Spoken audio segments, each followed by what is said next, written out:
Hey there, and welcome to Weeb Novel Audiobook, your hub for epic fanfics, original stories, and thrilling adventures brought to life. Make sure to subscribe for regular updates and swing by my Patreon for early access and exclusive mature content. Now, sit back and enjoy the journey. Chapter 1, Touhou Project 1997, 1998, 1999. 2000. It was a quiet afternoon in the depths of a secluded bamboo forest. A young man wielding a 3-foot-long blade was fully focused, repeatedly practicing his strikes with unwavering concentration.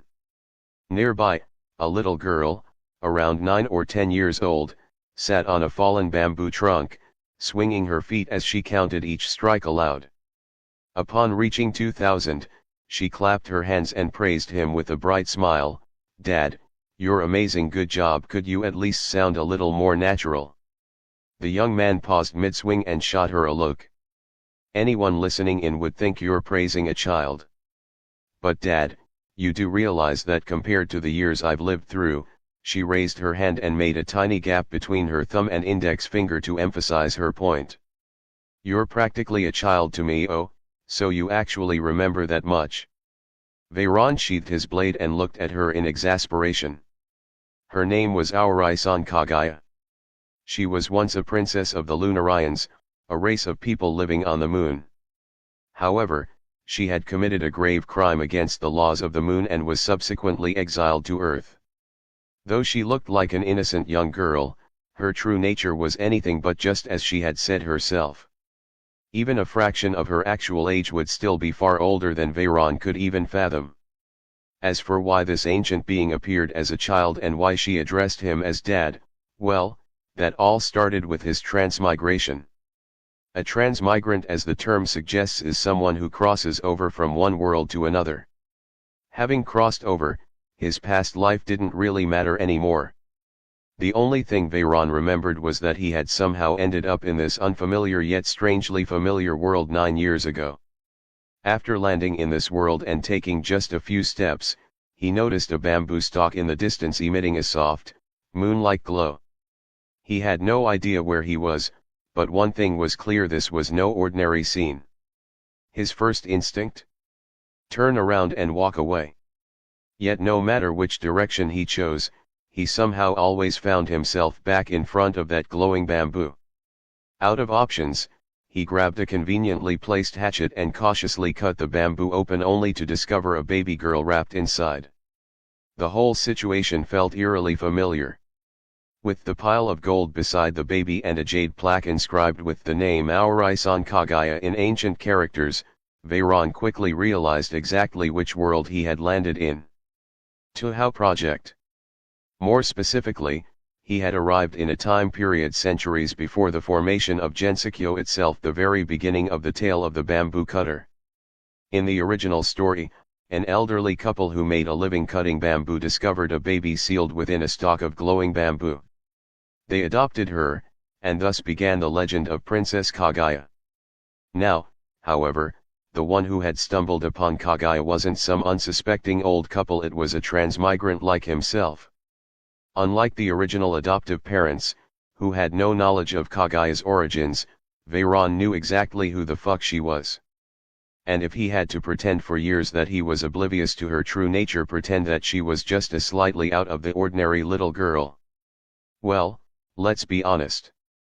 Even if he were only trying to deceive her, he didn't have much confidence in pulling it off. Not to mention, behind Kagaya lurked another potential observer, one of the greatest minds of the moon, Yagakoro Iron. So Veyron decided to lay everything out from the start. He told Aorai-san Kagaya that he had heard of her before, that she was the daughter of Tsukuyomi no Mikoto, one of the 3 noble gods of Takamagahara. If she needed anything from him, she could just ask. If not, he could leave, and they would pretend this meeting had never happened. Her response was completely unexpected. She said, she wanted to experience what it was like to be a daughter. To have a real father. Veyron. And that was how, in the depths of this remote bamboo forest, a house called Inte was built. You're stopping already, Dad? Seeing him sheath his blade, Kaguya glanced up at the sky in confusion.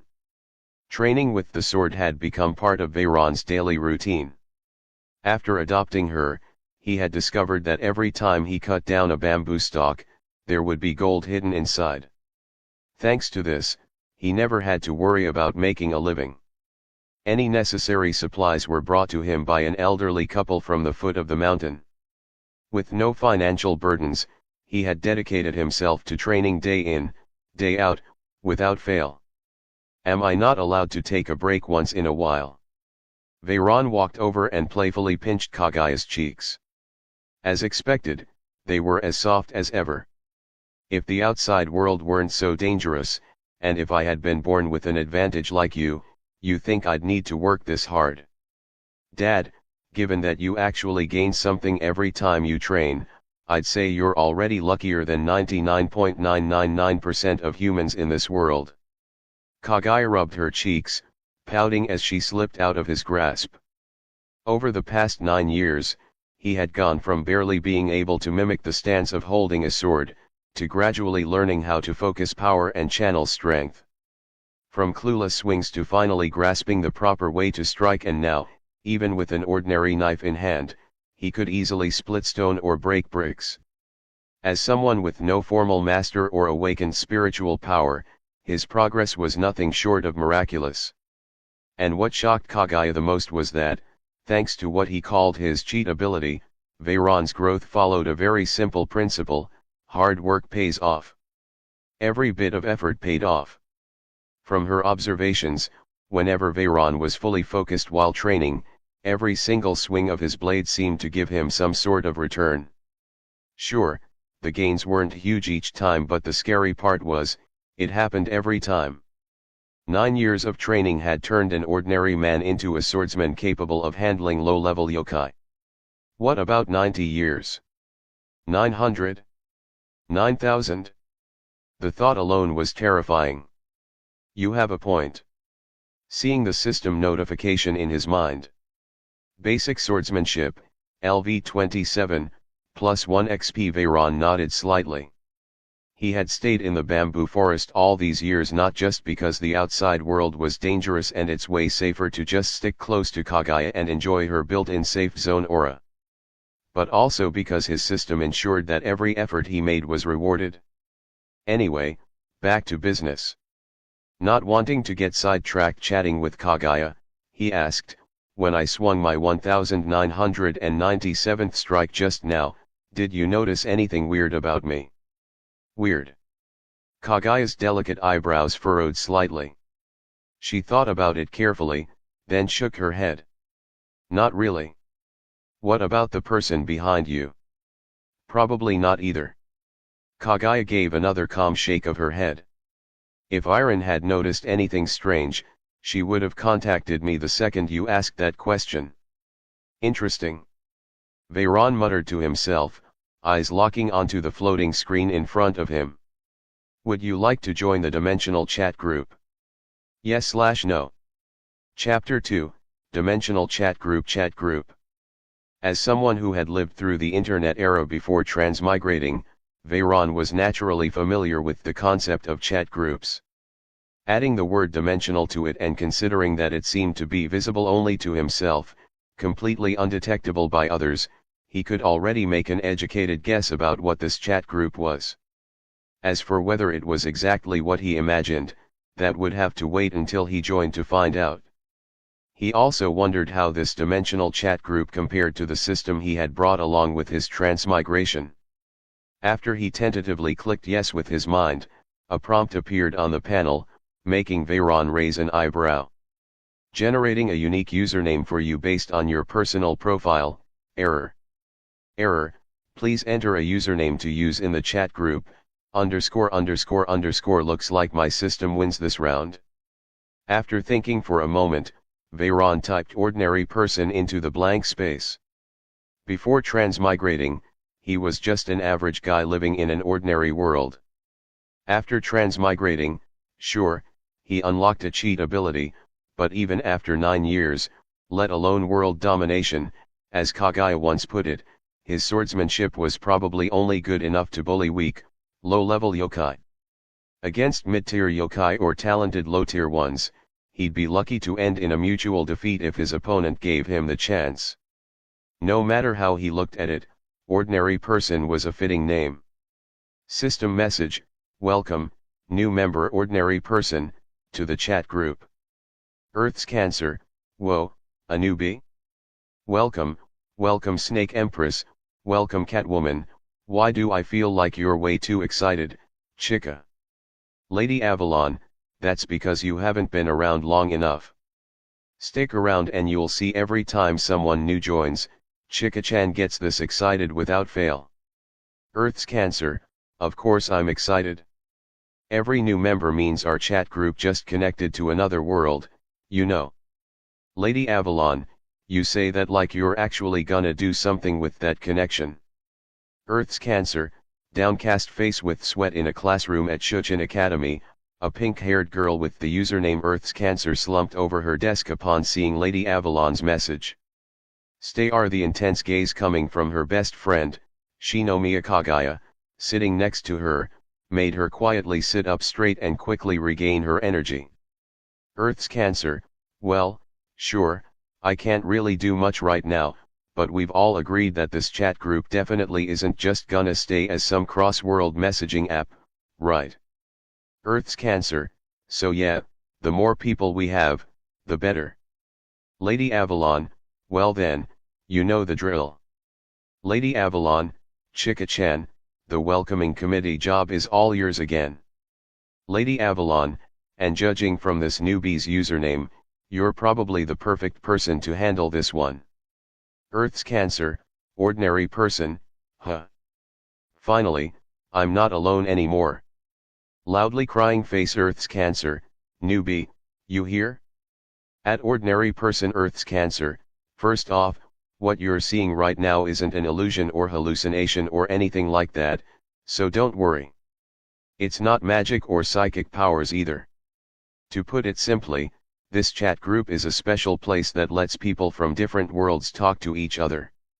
Snake Empress: maybe they're like me, never really used these chat apps or whatever you people keep mentioning. Could be just sitting back and observing for now. Earth's Cancer: yeah, that's tricky. Guess we'll have to wait for them to get used to all this before we can properly talk. Earth's Cancer: I remember the record for longest lurker after joining was Fubukine, right? Didn't she stay silent for like half a month before finally saying something? Lady Avalon: to be exact 17 days. Hellish blizzard. Earth's Cancer: ah, Fubukine. You're here too.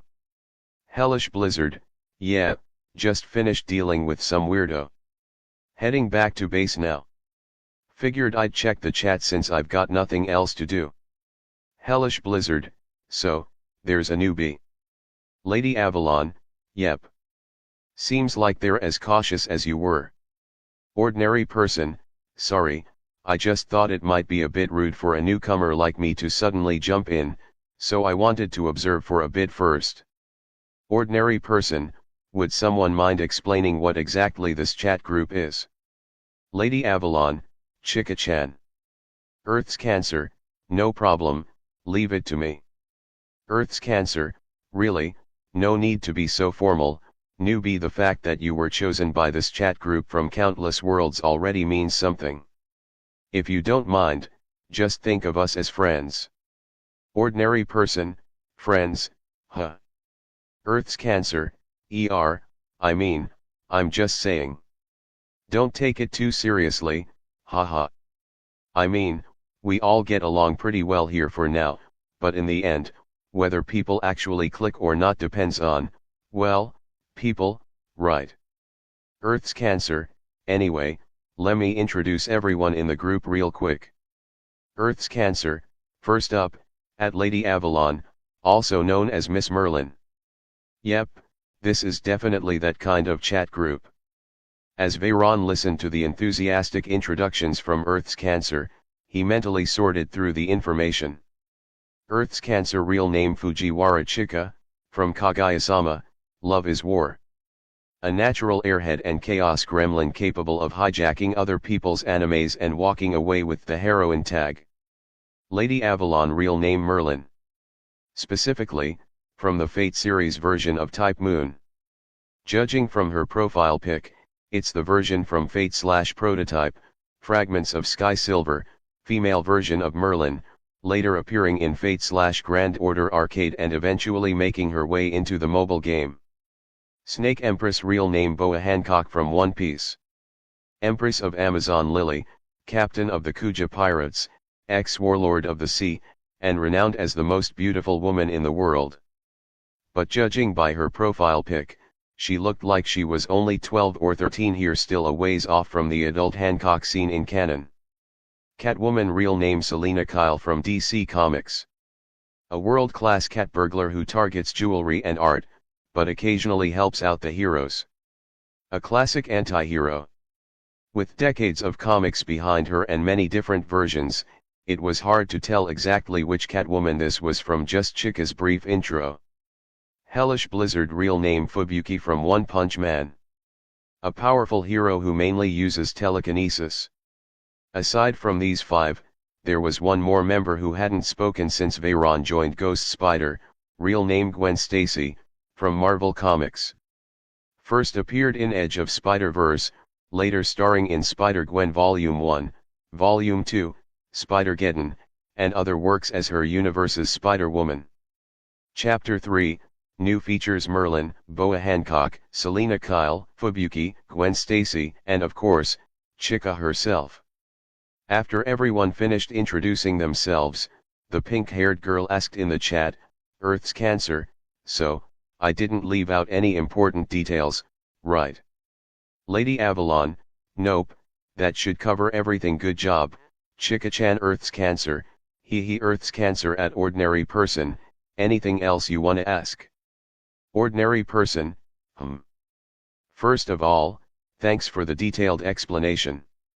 Ordinary person, also, I went back and looked through the chat history after I joined. From what you and Lady Avalon were saying, this chat group, does it really only have one function, letting us from different worlds talk to each other? Earth's Cancer, as a totally ordinary high school girl from an ordinary world, I get why you'd ask that. But as for the answer, Earth's Cancer, unfortunately, yeah, pretty much. Earth's Cancer, well, I say that, but it's not entirely useless. Besides chatting, there are some small features too. Like daily check-ins. Every day you can check in once and get 1 to 3 group points. You can even send those points to others as red envelopes. Earth's Cancer, we're all guessing that once the group gets big enough, these points might unlock other uses. But for now, nothing special yet. Ordinary person, got it? Veyron felt a little disappointed but still clicked on the check-in page and casually gave it a try. Check-in notice, group member ordinary person has checked in. Points plus 3 points. Not bad, huh?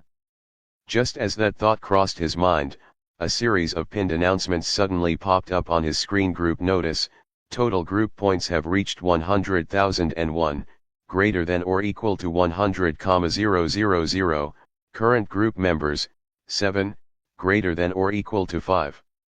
All conditions met. Chat group will now level up. Group notice, leveling up in 3, 2, 1. Group notice, upgrade complete. Group notice, dimensional chat group is now level 2. Red envelope function upgraded.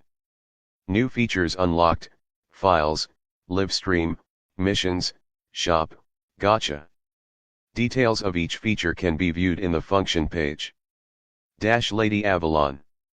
Earth's Cancer. Snake Princess. Hellish Blizzard. Catwoman. Ghost Spider. Ghost Spider, what just happened? Earth's Cancer, to put it simply, we got a new member, and after his check-in, the group met the requirements to level up. So, here we are. Ghost Spider, whoa, nice one, girl. At ordinary person, cough, I'm a guy. Ghost Spider, Earth's Cancer, huh? Lady Avalon, it's fine, doesn't really matter. After all, this is a dimensional chat group, not a dimensional girls-only chat group.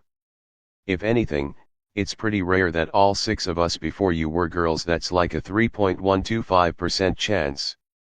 Now it just feels more balanced. Lady Avalon, anyway, shouldn't we be more focused on these new features we just unlocked? Earth's Cancer, oh, right. New features. Earth's Cancer, I can already feel the chance to become extraordinary calling out to me. The pink-haired girl instantly switched to the group's function page. Just like her, Veyron and the other members all hurried to check out the changes brought by the level up. First up, red envelopes. Originally, red envelopes could only be used to send or receive group points. Now, besides points, you could also put items into them as long as those items belong to you or are under your control. Then, the 5 new functions. 1 group files. Members can upload text, images, or videos into group files for everyone to view or download either publicly or shared with specific members only. 2 group live stream. Members can start a live stream, showing what's happening around them in either first-person or third-person view. First-person live stream quality depends on your own eyesight. Third-person view depends on your overall senses like vision and hearing. 3 group missions. Members can accept posted missions here. Complete them to earn rewards. 4 group shop. Starting now, the shop will refresh every 7 days. The number of items depends on how many members there are. Formula, number of items equals 2n, where n is the number of members. Right now, including Veyron, there are 7 members. So that means 128 items every refresh. Besides official items, members can also put up their own stuff for sale within a recommended price range. These won't disappear with the weekly refresh unless the seller takes them down. 5 group gachas. Spend 100 points for a single draw. Spend 1000 points, and you get 11 draws, 10 plus 1 bonus. There's no pity system in regular draws, but every member's very first pull came with a special guarantee you'd get something worth at least 1000 points in the shop. Group notice, Lady Avalon has sent a targeted red envelope to ordinary person. Lady Avalon, there's 100 points in there. Just enough for a basic gacha pull.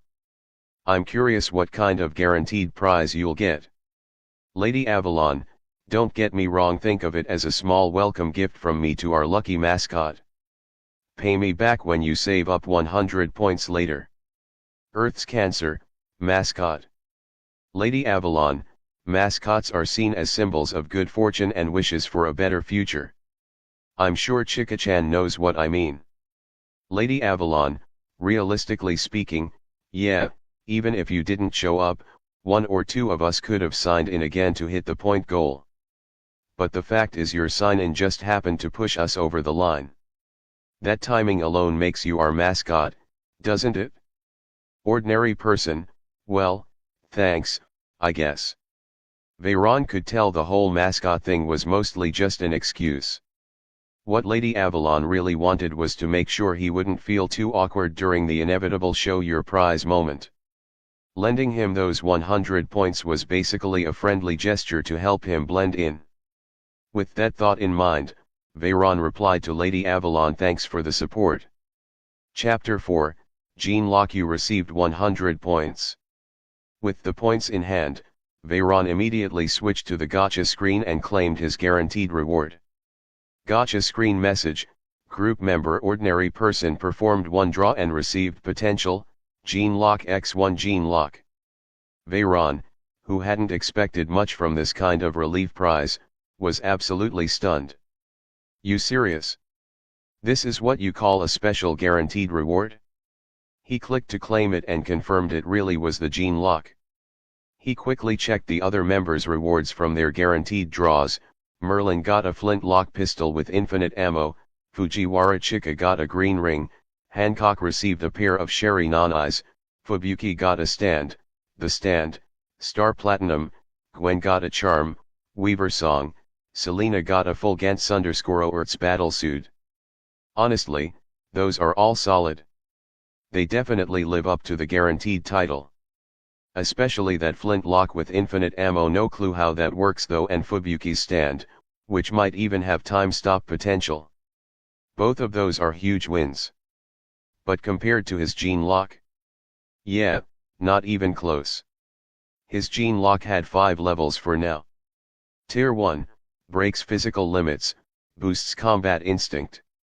Tier 2, full control over the body. Tier 3, starts strengthening the mind, will, and soul.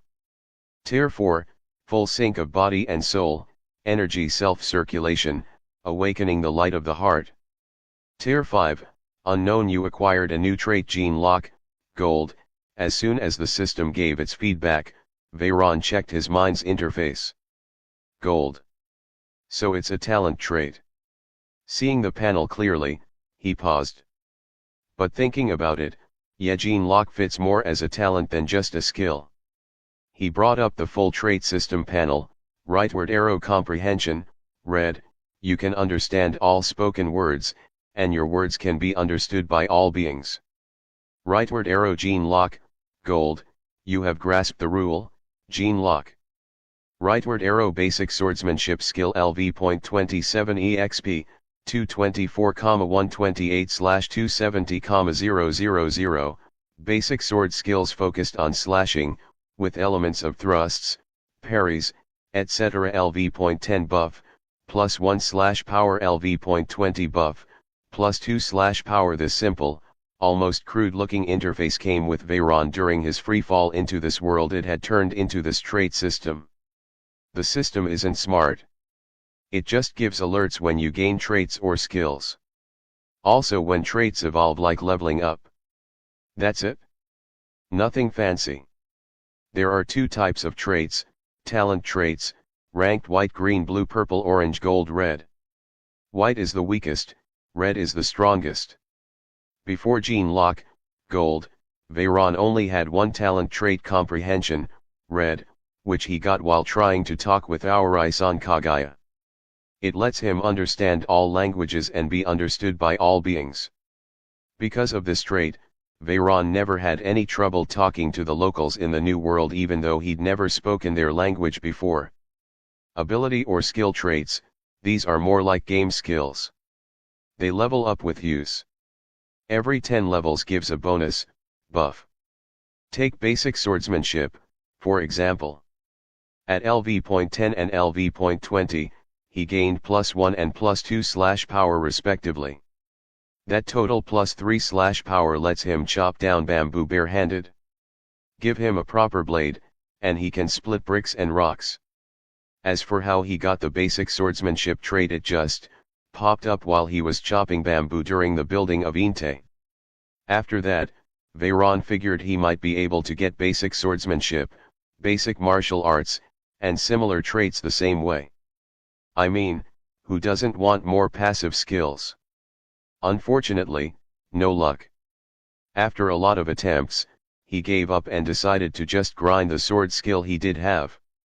Anyway, he took a moment to admire that gleaming gold addition to his trait panel.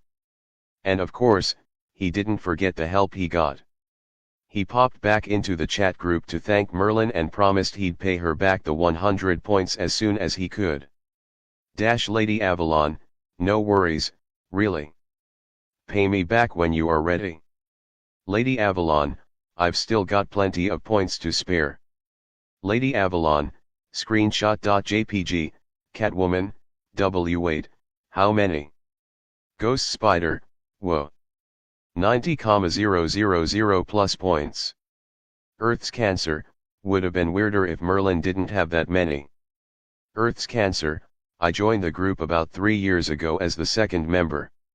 I've signed in every single day. My Lux average usually 2 points per sign-in, and I've only saved up a bit over 2,000. So those of you who joined after me definitely have less than that. Group upgrade needs 100,000 points, Catwoman, why can't I escape the fate of being flexed on by rich people? Facepalm.jpg, Hellish blizzard. Look at it this way: before Chica joined, Merlin had probably been in this group alone for over a century. Hellish blizzard. If she didn't even sign in every day, then it's been even longer. Snake Empress. Ghost Spider. No wonder they call her the legendary Archmage. Lady Avalon. Chapter 5, Cross-World Travel. A/N, Gene Lock is like genetic constraint from Terror Infinity. A few days later, group notification, member Catwoman sent a directed red envelope to ordinary person Catwoman at ordinary person, this is the last batch. Click to receive it. If I missed anything, I'll send it again later. Ordinary person, got it? Thanks a lot, guys. Just as he was in the middle of helping Aorai-san Kaguya with house renovations, Veyron saw the mention, replied in the chat, and casually tapped open the red envelope Selena sent. Heading to the window, whoosh, several storage boxes stuffed with all kinds of modern 21st century living supplies appeared neatly in the clearing outside. More stuff. Standing on her tiptoes and peering out, Kaguya raised an eyebrow. Last batch. Once we're done with the inside, I'll organize the stuff outside. Then we're officially done with this wave, Veyron said as he picked her up, giving her a better view of the stacked boxes outside. Thank goodness for your ability, or we'd need twice as much gear just for this round alone, not to mention the maintenance later on. Heh, you don't say, Kaguya grinned proudly, chin up. Her power was the ability to manipulate eternity and the moment. Eternity meant she could freeze an object's time in a single moment forever. The moment allowed her to slip between one moment and the next, essentially granting her endless time. So after they struck a deal with Fubuki, Gwen, and Selena to source supplies from their own worlds, the very first thing Veyron did when the goods arrived was ask Kaguya to bless them with eternity. Lights that would stay bright forever, even if unplugged. Diesel generators that ran endlessly without fuel. Sofas and carpets that never got dirty, always perfectly clean. Time-based powers. Absolutely broken. Stop spacing out and let's finish up. I wanna try those entertainment setups you said are from over 1,000 years in the future. She patted Veyron's shoulder and hopped down from his arms. Barefoot, she padded over the new carpet, far more comfortable than the old bamboo mat, and smiled with satisfaction. After a flurry of work, the bamboo house was once again restored to its eternal state, with almost everything inside locked in that perfect moment. As long as Kaguya didn't cancel her ability, even if the whole house got demolished, it would restore itself instantly. That's the real meaning behind the name Inte, House of Eternity. Wu exhaling deeply, Kaguya nodded toward the door. Need help with the stuff outside? Nah, I got it. Go have fun. Then I'll leave it to you, dear daddy. Waving cheerfully, Kaguya dashed off to her room. Veyron slipped on his shoes at the entryway and went outside to sort all the grains, fruits, veggies, seasonings, paper goods, and other supplies. About half an hour later, storage goods are placed properly in the storeroom, perishables sent to the basement fridge. With the yard cleared, Veyron resumed his daily training. 1, 2, 3, 50. 100, each series / earned him a system notification. Basic swordsmanship, LV.27, gained 1 EXP. Even though he pulled the gene lock during the group's guaranteed draw, it wasn't something you could activate at will. It needed intense focus and mental fortitude to unlock. And to truly use the gene lock system to its fullest, you needed to integrate it with other systems and reach the 4th stage, where it evolves into a true transformation. So for now, sword practice was still his top priority. 300, 350. 400, Someone pinged me? Pulling up the group chat, Veyron saw he wasn't the only one tagged. Earth's cancer at everyone. I'm dropping a pic. Spot the difference. Earth's cancer, image.jpg, Snake Empress, is that Lady Avalon, Merlin. She was shocked at the beautiful white-haired, violet-eyed woman snuggled up next to Fujiwara Chika in the selfie. Snake Empress, how'd you get there? Did Merlin invent some cross-world summoning magic? Lady Avalon, no, even magic's not that busted. Hellish Blizzard, okay, but seriously, how did you even get there? At Earth's Cancer Catwoman, yeah, spill it. Ghost Spider, observing silently. JPG, Earth's Cancer, just check the group tasks, you'll get it. Curious, Veyron opened the group mission tab. Where it had once been blank, there was now a mission titled, The Lost Teacup. The description said Merlin once had a favorite teacup she lost somewhere. The mission was to help her find it and return it to her personally. The reward? A heartfelt thank you. He tapped accept. Instantly, a prompt popped up, you and the mission target are not in the same world. Use the coordinates provided by the task issuer to begin transfer. Ghost Spider, Ghost Spider, so we're bugging the system now. Earth's Cancer, nope. It's an official feature. Seriously, Earth's Cancer, look, I'm already with Merlin and the system didn't warn or stop me. That means the group probably just forgot to mention the group tasks can do this. Ghost Spider, Catwoman, so you didn't call us here just to flex this, right? Earth's Cancer, well. I had an idea. Earth's Cancer, think about it. Before Veyron joined, the last person to enter the group was you.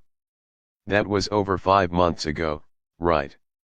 Earth's Cancer, we couldn't do anything like this before.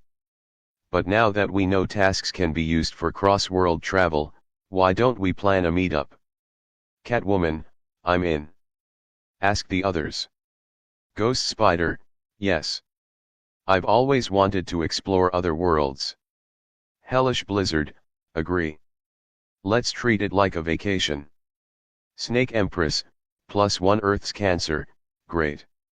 Veyron, what about you? Ordinary person, me too.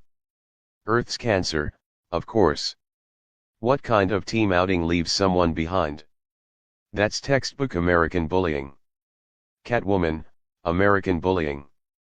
Ghost Spider, I got this one.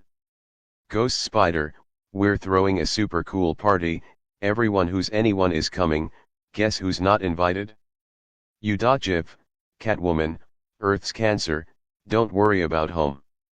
Based on my test run to Merlin's place, as long as your world doesn't have interference like another group member present in that world, then when you leave, you can enable a space-time gap setting.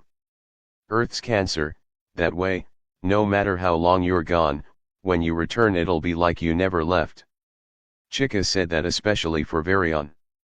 Veyron had already mentioned having a 9-year-old girl at home after all. Chapter 6, The Bloodwing Blade. With Fujiwara Chika putting it like that, there was no way Veyron could turn her down. Not that he really wanted to.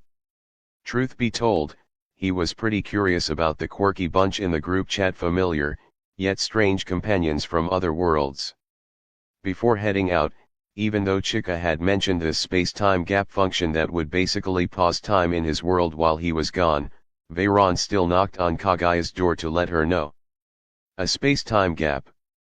Sounds kinda like the moment part of my ability, Kagaya muttered, frowning. But are you sure those people are trustworthy? You can guarantee they mean you no harm, directly or indirectly? In theory, yeah, Veyron replied after a pause. But if anything could be predicted, there wouldn't be something called an accident. Then take this. To his surprise, Kagaya pulled a long wooden box over a meter in length from under her bed. Inside was a beautiful sheath blade, the scabbard decorated with a fiery red cloud and bird pattern. This was one of Iron's collection pieces, Kagaya explained as she lifted the sword out. She said it literally fell from the sky in the ancient lands of Shinto during her travels in the Age of Gods. She gave it to me as a birthday gift years ago, but now I'm giving it to you. I hope it'll be useful. With that, she unsheathed it just a little. Sking, instead of a typical metallic scrape, a bright, birdsong-like ring echoed out. The blade, just like its sheath and hilt, was engraved with vivid crimson cloud and bird patterns. This blade. Veyron had a feeling. A very specific, legendary kind of feeling. Its name is Bloodwing, Kaguya confirmed, sliding the blade back into its sheath and handing it over. Be careful, father. Though both Iron and I have held it, the sword never once acknowledged us as its true master. Such a sharp blade. Feeling the immense sword aura resonating from the weapon, Veyron took a sharp breath. Wanna give it a test run before you go meet those people? Kaguya asked eagerly. Of course. Outside, Veyron took a deep breath, focused, then unsheathed the blade. With a clear birdsong-like ring, a crimson slash arced through the air, cutting through bamboo, grass, stone, even the very air in front of him. A trench several hundred meters long tore into the earth. At that level, even the high-tier yokai wouldn't stand a chance, Kaguya said, eyes gleaming. But before she could finish praising him, Veyron staggered. His muscles spasmed and convulsed violently. Iron, you never mentioned the blade hits back this hard, Kaguya thought, vanishing in a blink and catching Veyron before he collapsed. That's not on the blade, Iron's calm voice echoed in Kaguya's mind through a secret technique. Seems more like he triggered something in himself. Try giving him a sugar boost.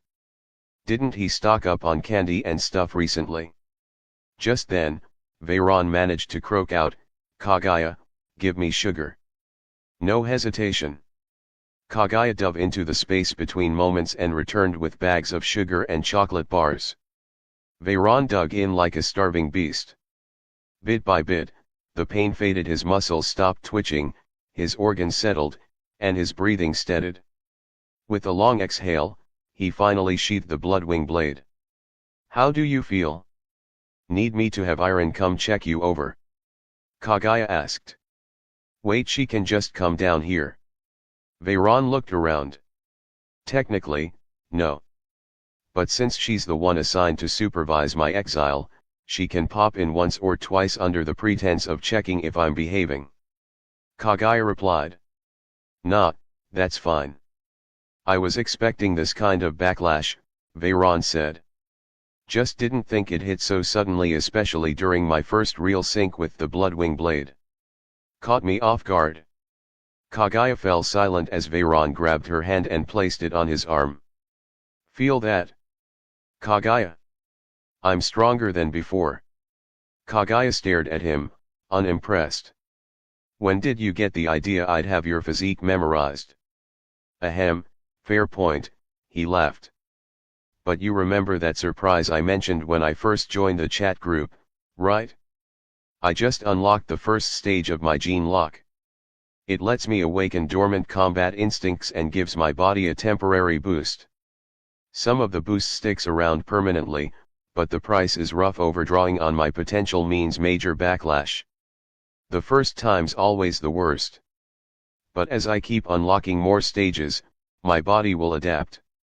Eventually, I'll be able to do it freely, with no harm, and no limits. Chapter 7, Gene Lock, First Stage. Gene Lock First Stage. Just like how Veyron explained it to our Isan Kaguya, this was the starting point of the Gene Lock trait. An old lady lifting a car to save her grandson, a hypnotized person snapping out of it when touched by burning metal, a mother sprinting at superhuman speed to catch her falling child. These seemingly impossible events all stem from a sudden burst of hormones like adrenaline released in extreme situations. But now there's another name for this phenomenon: gene lock.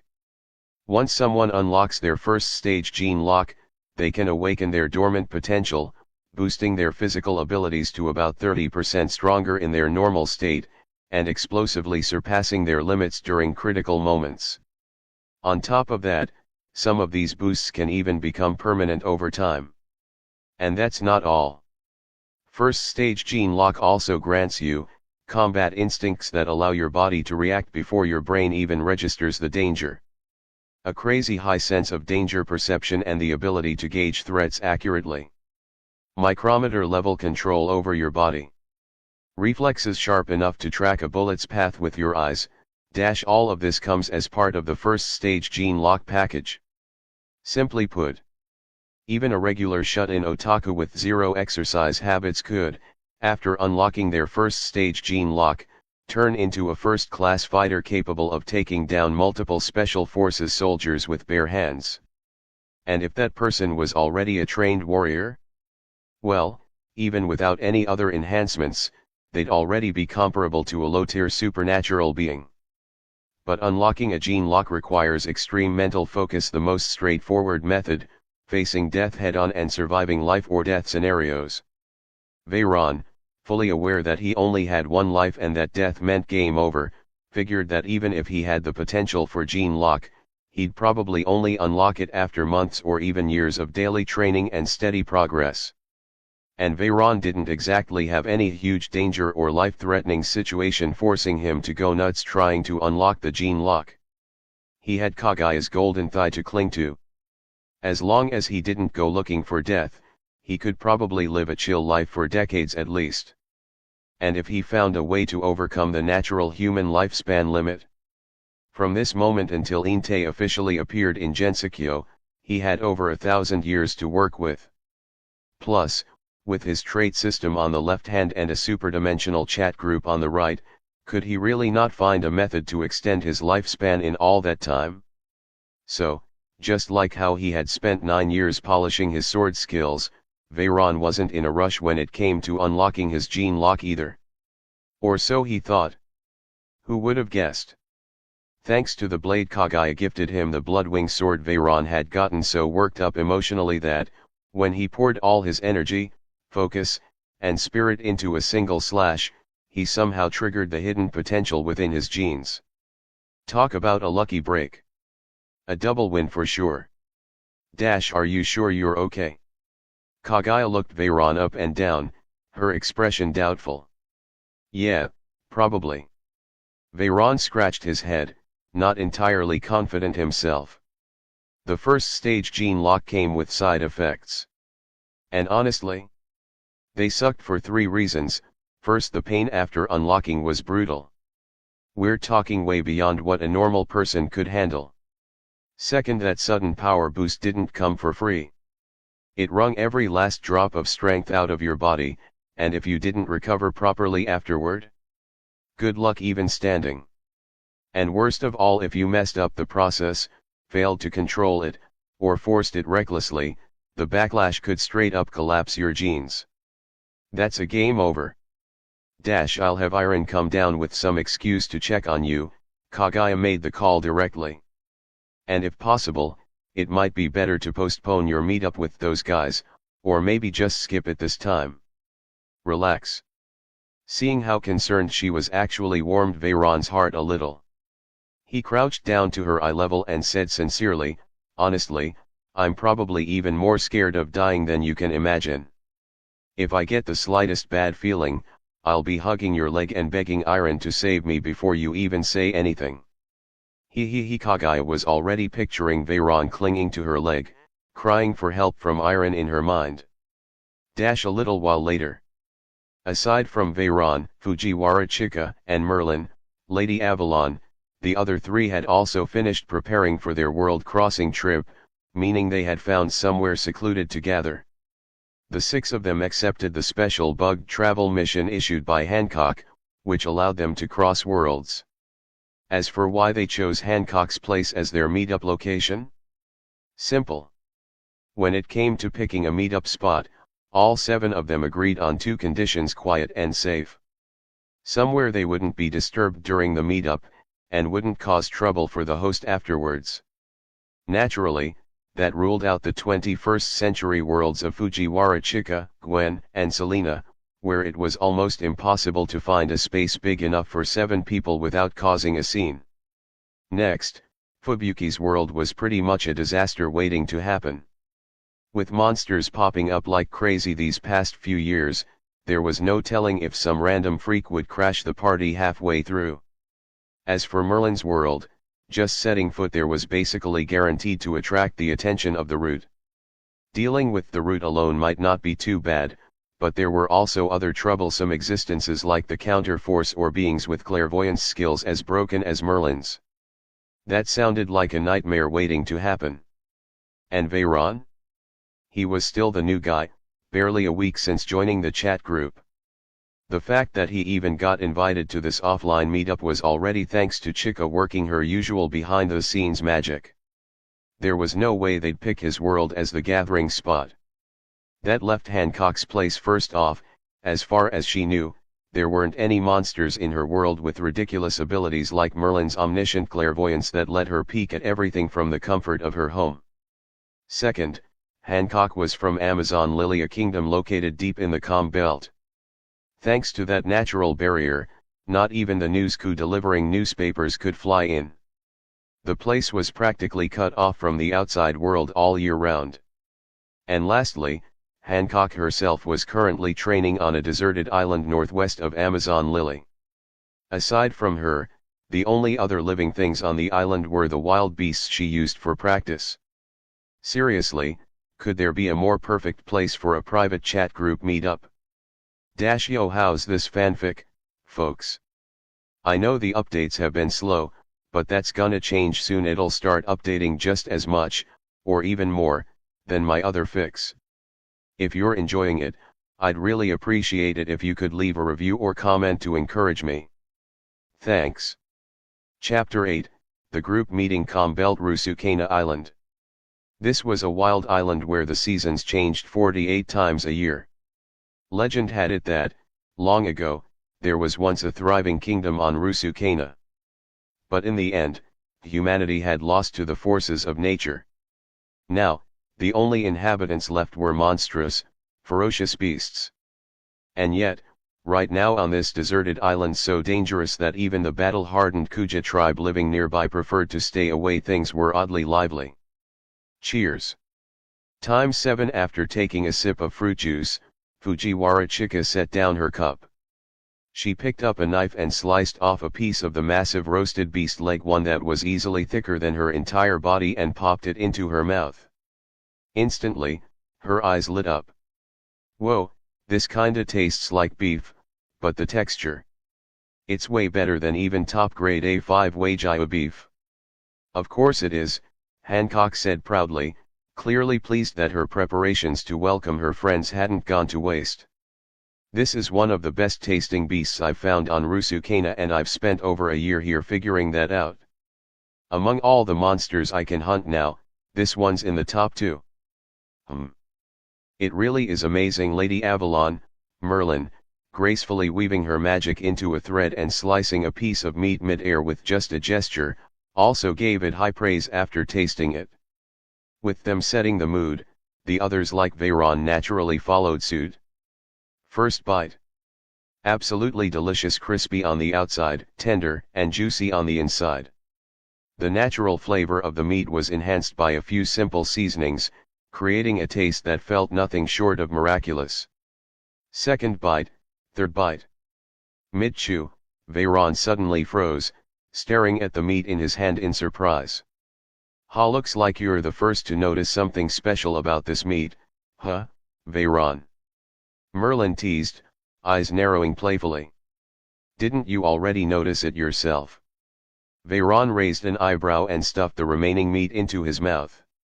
Special? What do you mean? Is there something wrong with the meat? Huh? Hearing their exchange, everyone else including Chika, Gwen, and Selena paused mid-bite, a little startled. As the host, Hancock's expression immediately darkened. Impossible. I've been eating this stuff for ages and never noticed anything weird. Relax, relax. What Merlin and I meant by special probably isn't what you're thinking, Veyron quickly explained. What I'm talking about is, this meat seems to digest way faster than the meat from my world. For real. Gwen cut off a huge slab of meat, easily 2 or 3 pounds, and wolfed it down. After patting her still flat stomach, she blinked in surprise. Huh, now that you mention it, you might be right. These two beasts aren't the same species, are they? Merlin pointed to the other untouched monster lying nearby, still mostly intact aside from a missing leg, and asked Hancock, "Mind if we try that one too?" Coming right up. Hancock leapt to her feet, sliced off a chunk from the beast's hind leg, and set it over the fire. Soon after, as the group tasted the second beast's meat, Merlin came to a conclusion.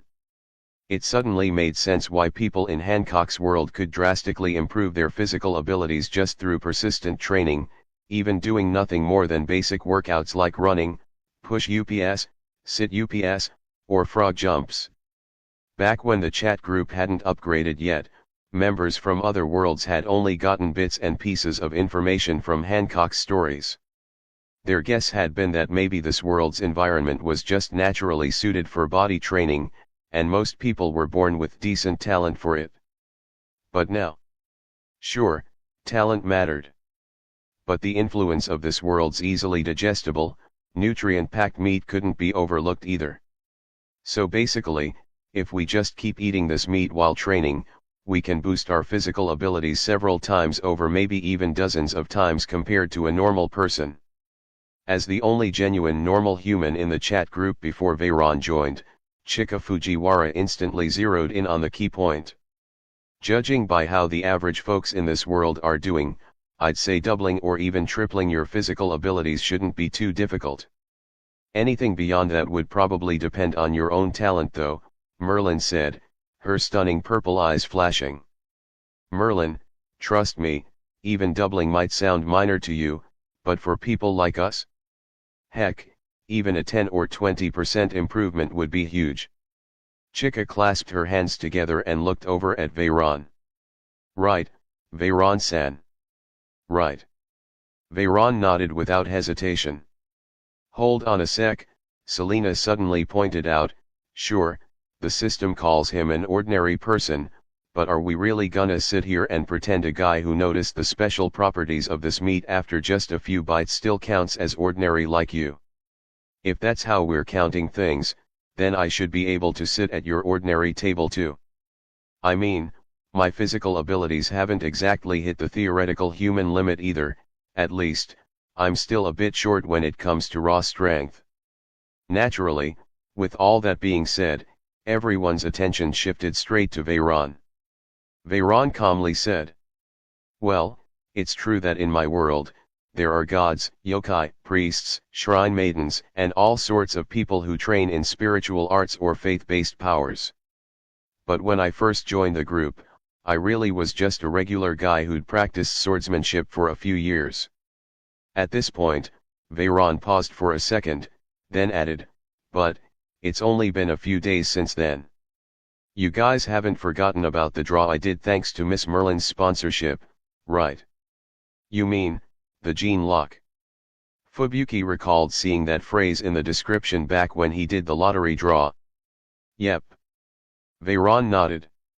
Once you unlock the first stage of the gene lock, it massively improves your control and precision over your own body. Fujiwara Chika absent-mindedly fiddled with the ring on her finger. It was an ancient-looking ring, designed with a big green flower pattern, and it had the effect of speeding up stamina recovery. That was her reward from the same lottery draw. Sure, ever since she got this ring, she'd basically forgotten what it felt like to be tired, which was pretty crazy in itself, but compared to Veyron's gene lock, yeah, forget it. No point even trying to compare. Chapter 9, Separate Friendship from Business. Fujiwara Chika had devoured at least 100 pounds of beast meat in one go before she finally had to stop. Her body just couldn't absorb that much all at once. That's what you call turning envy into appetite. In less than an hour.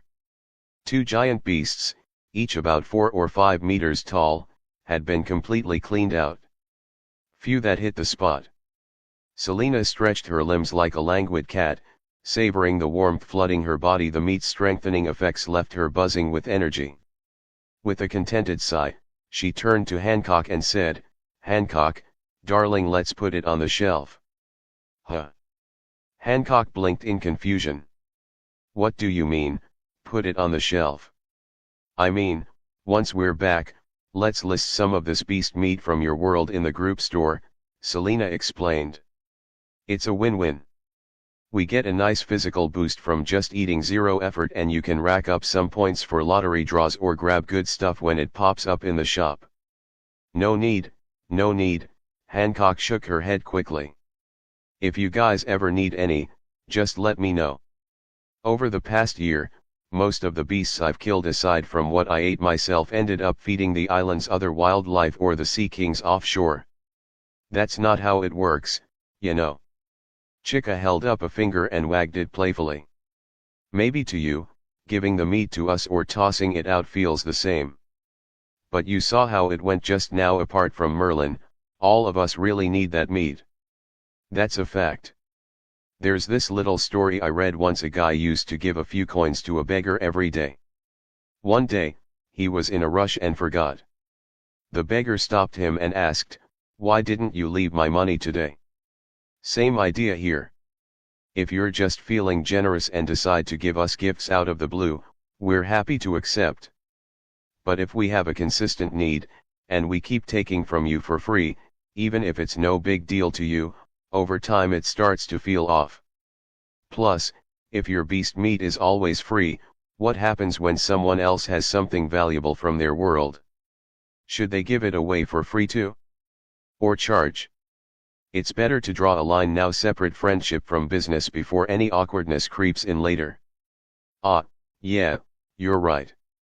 I didn't think it through, Hancock admitted after a moment of thought. How about this? Any beasts I hunt, I'll list in the group store. You can buy what you need. At the same time, I won't cancel the current quest that lets you cross over if you hunt it yourself. You can take whatever you get. Still a slight risk of bugging the system, but it should be fine for now, Merlin added, approving the plan. Then it's settled, Hancock smiled, trusting Merlin's judgment. After all, she seemed to be the group's wise big sister based on everything Hancock had seen this past year. And just like that, the big issue was resolved. Any awkwardness from meeting up in person for the first time had pretty much vanished during the feast. Now, around the beach, everyone slipped into full vacation mode. Some sunbathed, some enjoyed the sea breeze, others played around or whispered secrets. Everyone was chill and relaxed. Well, except for Veyron, who'd only just joined a few days ago and wasn't close enough yet to totally forget about things like gender dynamics and just dive into the group vibe. Honestly, it kinda felt like he was the third wheel with sunshine and beach already checked off the list. The rest of them probably would have had more fun without his buzzkill presence. Veyron clicked his tongue. You're not joining them? A light, teasing voice suddenly popped up next to his ear. I think Chica-chan invited you for a reason. She probably wanted to use this meetup as a chance to help you feel more at ease with us. Not just have you stand around watching from afar. Startled, Veyron looked toward the beach where Merlin was splashing around with Chica and Gwen, then turned to the other Merlin now standing right beside him. An illusion. Pretty cool, huh? Merlin gave him a playful poke in the arm, solid enough to prove she was really there. Veyron. Makes sense. This is the same girl who can make the whole team invincible for a turn in the game. You didn't fake the entire beach scene with illusions, did you? Are they actually all circling me like predators while I stand here clueless? He joked, gesturing at the playing group. Oh, I like that. I'll try that next time, Merlin said with a sudden glint in her eyes. Please don't. Not sure if she was kidding or dead serious, Veyron immediately shut that idea down. Of course I'm joking, Merlin laughed, giving him a cheeky wink. But hey, you still haven't answered my first question. Considering I've exchanged maybe less than 100 words total with all of them in the group chat, even if I did go over there, they wouldn't outright reject me, but it'd just end up awkward for everyone, right? Veyron muttered. Fair enough, Merlin nodded. So what's your plan then? Gonna just keep standing here and watching? Honestly, I kinda wanna explore inland. He pointed to the dense forests stretching out endlessly to the side. According to Hancock, the deeper you go, the more dangerous the beasts. Wanna come with? Wait, is this a date invitation? Merlin acted shy. No, I just don't wanna die. I'm hoping to freeload a personal bodyguard who can actually protect me. You're really that blunt? Merlin widened her eyes in mock shock. You're not even gonna toss me a tiny flirty line to smooth it over? Really?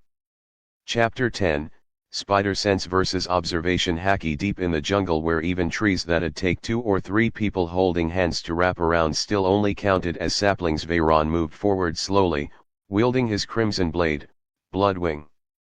Every swing of the sword, paired with the chirp of birdsong, split towering beasts each 2 to 3 stories high cleanly in half with a flash of red. Basic swordsmanship, LV29, gained 166 EXP. Maybe it was the enhancement from the Divine Blade Bloodwing, or maybe it was just how the skill system worked. Fighting real enemies gave more experience than solo training. Probably a bit of both. Ever since stepping into the jungle, even though Veyron's form remained exactly the same as when he trained in the bamboo grove, every swing now carried noticeably more power and gave him the kind of EXP he used to only get after hundreds of reps. It wasn't quite as efficient as that time he first drew Bloodwing and, fully immersed, struck with all his will. That one slash earned him a whopping 490,000 EXP in one go, instantly leveling his basic swordsmanship from LV27 to LV29 and pushing the bar more than halfway to LV30.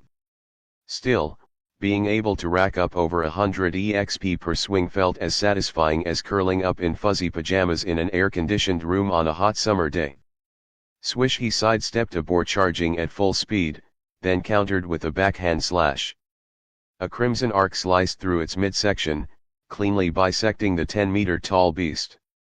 After uploading both halves of the board to the group marketplace set to private so only he could see them, Veyron glanced toward his left shoulder, pleased with how the inventory function worked. No weight, no energy cost, infinite space, and no time passing inside. Perfect. Sitting there was a palm-sized version of Merlin. How far in am I now? He asked. If we divide the island into 10 rings from the shoreline inward, Minnie, Merlin said, waving her staff and projecting a 3D map of Russina Island, you've just about finished exploring the outermost ring. You're about to step into the second one. The map showed Veyron's trail through the jungle, highlighted by a glowing line. Dots marked the positions of the other group members, including both versions of Merlin. Veyron gave a nod, double-checked his paths against the projection, then started walking back toward the beach where Chica and the others were hanging out. Not going deeper. Merlin floated off his shoulder and resumed her full size. With your sword, even if you're not using its full power, you should still be able to handle yourself. If it's stamina, I can cast a few buffs. Magic's kinda my thing. I'm good for now, Veyron replied. That boar earlier was already pushing the limits of my reflexes and dynamic vision. Sure, Bloodwing is powerful enough to carry me deeper in, but from that point, it's basically kill or be killed in a flash. He could unlock his first tier gene lock to boost his capabilities, but until Iron gave him the green light after a full medical check, he and Kaguya both agreed avoid using it unless absolutely necessary. Guess that's what you call veteran cautious types. Truth be told, if Merlin hadn't tagged along and guaranteed backup, he wouldn't have dared venture this deep, no matter how tempting the beast meat in the One Piece world was for body training. If you were born in my world, Merlin teased, you'd probably either quietly live your whole life unnoticed, or one day pop up from nowhere and take over the whole thing before anyone saw it coming. Veyron gave her a thumbs up. You nailed it. Back on the beach, Veyron returned just in time to see 2 figures moving at blinding speed, locked in a heated spar. One wore a sleek black and white spider suit, Gwen, the Spider-Woman. The other, dressed in a revealing red blouse made for mobility, was Hancock, the future pirate empress. The two dodged each other's strikes with uncanny reflexes, almost like they could predict each other's moves before they happened. Neither missed a chance to counter. Their instincts were on another level. The others had backed off to a safe distance and were watching from about 100 meters away. Veyron. You're back, Chika called out when she spotted him. What's going on with those two? He asked, checking the group chat. No clues in the recent messages. Oh, it started during our water fight, Chika said, eyes glued to the duel. We noticed Hancock and Gwen could dodge sneak attacks from literally any direction. So they decided to test whose instincts were better.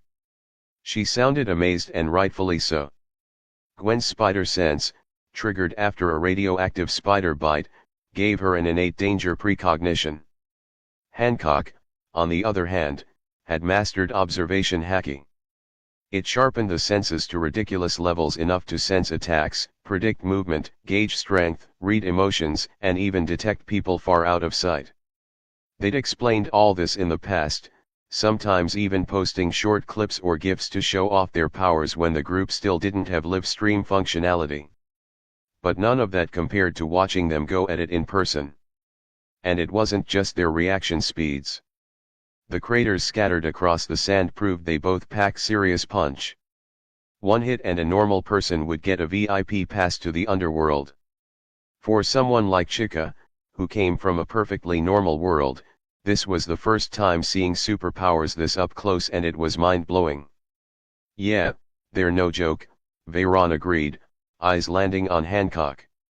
Gwen's spider sense, along with her enhanced strength, speed, and healing, were all unique traits tied to her world. According to stuff he'd read online before crossing over, spider people in the Marvel multiverse drew their powers from something called the Spider Totem, linked to a mystical force called the Web of Life and Destiny. Only the chosen ones got that deal, so if that same radioactive spider bit anyone else, odds were they'd just drop dead. But haki in the One Piece world? Aside from the rare Conqueror's haki, observation and armament haki were standard tools for any high-level fighter. Hancock had both. Her homeland, Amazon Lily, was even dubbed a warrior nation because pretty much all their fighters could use haki with finesse. The only question was, did haki require some kind of native to the One Piece world trait to unlock? Chapter 11, Time to Cheat. Is haki an ability that only natives of the One Piece world can unlock? There shouldn't be any restriction like that, right? Veyron said as he thinking about it. A moment later the fight between Hancock and Gwen had come to an end. The crimson eye with the Tomo pattern Hancock's Sharingan gradually faded back to normal. Hearing Veyron's question, Hancock thought for a moment. Then she returned to the place she'd been living for over a year on this island, grabbed 2 training manuals, and handed them over. Wanna give it a try first? You're just giving these to me? Veyron was surprised. He thought Hancock would put them in the group store. The method to train haki isn't exactly some top secret thing on Amazon Lily. I asked Elder Nyan a while back if it was okay to share it, and she said it's fine as long as it's someone I trust. Hancock added, actually, I already uploaded the contents of these manuals to the group back before you even joined. Veyron flipped through them. The training methods weren't too complicated, but he still glanced toward the expert for confirmation. You should be able to learn it, Merlin said.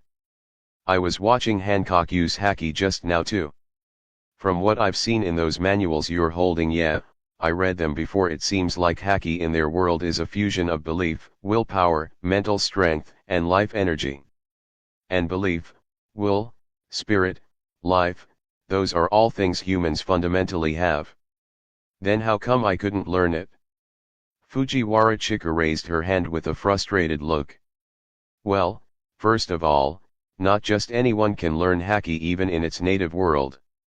Even on Amazon Lily, where they have generations of haki users, only qualified warriors are able to grasp it. Merlin looked at Chika with a thoughtful gaze.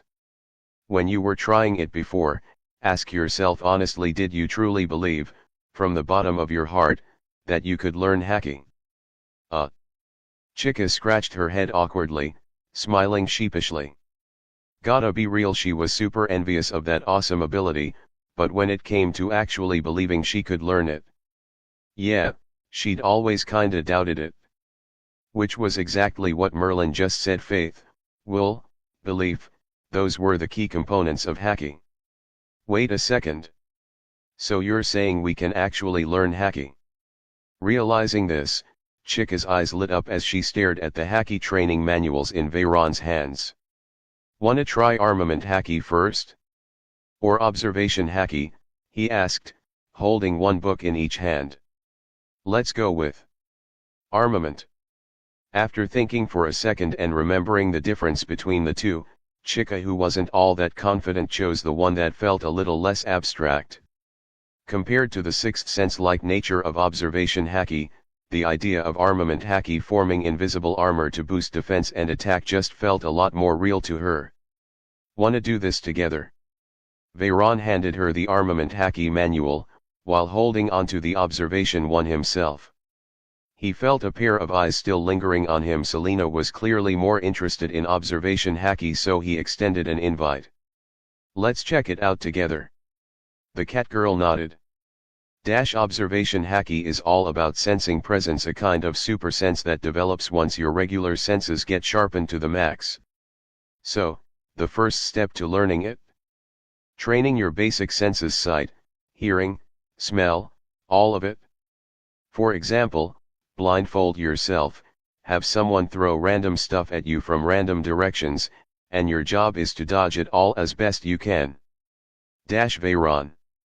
He watched Selena, eyes blindfolded, dodging water balloons tossed by Merlin with magical precision. She even had the spare focus to throw in some fancy, gymnast-level flips while at it. Veyron, completely soaked, let out a long sigh. Damn, so this is talent. Chica, who had been struggling with her own armament hacking training and felt like she was falling further behind Gwen, a natural talent, wandered over to the observation training area. When she saw Selena's performance, she muttered loudly, "Ugh, why is she so good?" By now, it had been about half a month since the group arrived at Rusukana Island. Thanks to a support function called Space-Time Gap, they didn't need to worry about time passing in their original worlds. Everyone was fascinated by the hacking system, so they decided to stay longer and really dive in. Every day they ate beast meat, which was super good for the body trained in hacking, and deepened their bonds with the other group members. Honestly, life was feeling pretty damn good. According to the manuals packed with 100 years of Amazon Lily's experience and research, both Selena and Gwen were now nearing the entry level of their respective hacking types. Chica, I heard that, Selena chirped with a smile as she gracefully dodged 3 water balloons from different directions on one leg, pulling off a fancy spin in mid-air. Then she got smacked right in the face by a 4th water balloon from above. Observation hacking is closely tied to one's emotional state. Even experienced users need to stay calm to use it properly. If they get too emotional or lose focus, it's common for even veterans to lose access to it. Selena, a total beginner, obviously wasn't an exception. Phew, let's take a break. Selena straightened up and raised her hand for a timeout. After untying the blindfold, she walked over and started pinching Chica's cheeks with wild abandon. Veyron. Merlin raised her staff, and dozens of water balloons floated up from the sea, suspended by magic. She looked over and asked if he wanted to take over. Give me a sec. Veyron scanned the area. His gaze landed on the island's other hacking mentor, Hancock, now free after wrapping up her session with Fubuki. Seeing an opportunity, he strode toward her. Time to cheat. I wanna feel hacking. Hancock tilted her head. How? Let's try armament hacking first, Veyron replied. It can harden around the body like armor, right? Hancock nodded and raised an arm toward him. Veyron reached out, keeping his fingers just 2 or 3 millimeters from her skin, carefully feeling for that invisible yet tangible layer of armor. A few minutes later. You've acquired a new trait, armament hacking, LV.1, armament hacking, LV.1, 0/100, one of the 3 forms of hacking. Converts belief, willpower, and spiritual energy into a physical armor-like force around the body. This is Armament Haki. 50 advanced chapters are available at patreon.com/_koreal, Chapter 12, A Transmigrator's Conqueror's Haki. You have acquired a new trait Observation Haki, LV.1, you have acquired a new trait Conqueror's Haki, LV.1, after successfully unlocking Armament Haki. It wasn't long before Veyron got his hands on the other two types as well. He unlocked Observation Haki by having Hancock directly scan his body using her own Haki. Normally, when someone uses Observation Haki, the target doesn't notice anything. After all, it's essentially an extension of your five senses like seeing or hearing. At most, if someone's watching you from behind, you might feel a little chill or get that gut feeling someone's staring at you. But if someone's blatantly staring at you from the front, yeah, totally different story. Same thing with Observation Haki. The user can let you feel their intent if they want to. Like your whole body is being scanned, every pore under surveillance. That sensation triggered the system, and Veyron's Observation Haki was unlocked even faster than Armament. And then came the easiest one, Conqueror's Haki. He faced Hancock's Conquerors head-on. With the spiritual protection of the Bloodwing Blade, he managed to stay conscious during the impact. Then, all of a sudden, an even stronger and more intense pressure erupted from his own body. Conqueror's Haki, LV.1, gained 1 EXP, Conqueror's Haki, LV.1, has leveled up to LV.2, Conqueror's Haki, LV.9, has leveled up to LV.10. Conqueror's Haki, LV.10, gained bonus effect, Conqueror's Haki power +1, Conqueror's Haki, LV.59, has leveled up to LV.60. Conqueror's Haki, LV.60, gained bonus effect, Conqueror's Haki power +6-U, U. Fujiwara Chica stared at Veyron like she'd just seen a god. She had only managed to stay on her feet thanks to the shield put up by Merlin. Without it, she would have passed out the moment those two waves of conquerors clashed. Before Hancock released her conquerors, Veyron had already explained how he unlocked both Armament and Observation Haki. And now this conquerors thing. Could this be the real method for mastering Haki? Even Hancock began doubting her clan's methods. Armament and Observation, sure you can try them that way. But don't even think about conquerors. Before Chica could even ask, Merlin already knew what she was thinking. With your current willpower, even Hancock's conquerors is enough to knock you flat. You make it sound like I'm someone who likes risking their life for fun, Chica muttered, looking defeated. Of course not, Merlin giggled, ruffling her hair. I'm just giving you a little warning in advance. So, if the barrier wasn't there, how strong was that conqueror's blast just now? Fubuki, also under Merlin's protection, asked out of curiosity. Let's see. Merlin raised her hand, and a constellation of glowing lights formed a miniature replica of Ruskina Island. She zoomed in, revealing what looked like an entire field of massive beasts, each several stories tall, all collapsed. About that strong. Right now, we're probably the only conscious beings left on this island, and in the waters around it. She then switched the view to the sea, showing massive schools of sea monsters floating belly up like stunned fish. Fubuki. The reason Veyron's conquerors shot straight to level 60 upon awakening wasn't all that complicated. Unlike Armament and Observation, which can be trained and improved over time, Conqueror's Haki is based purely on the user's spirit, their purpose, presence, and will. And Veyron? He was someone who'd transmigrated into a world he already knew by heart, with a cheat trait system. He played it safe, avoided risky moves, and basically cruised through without any major setbacks.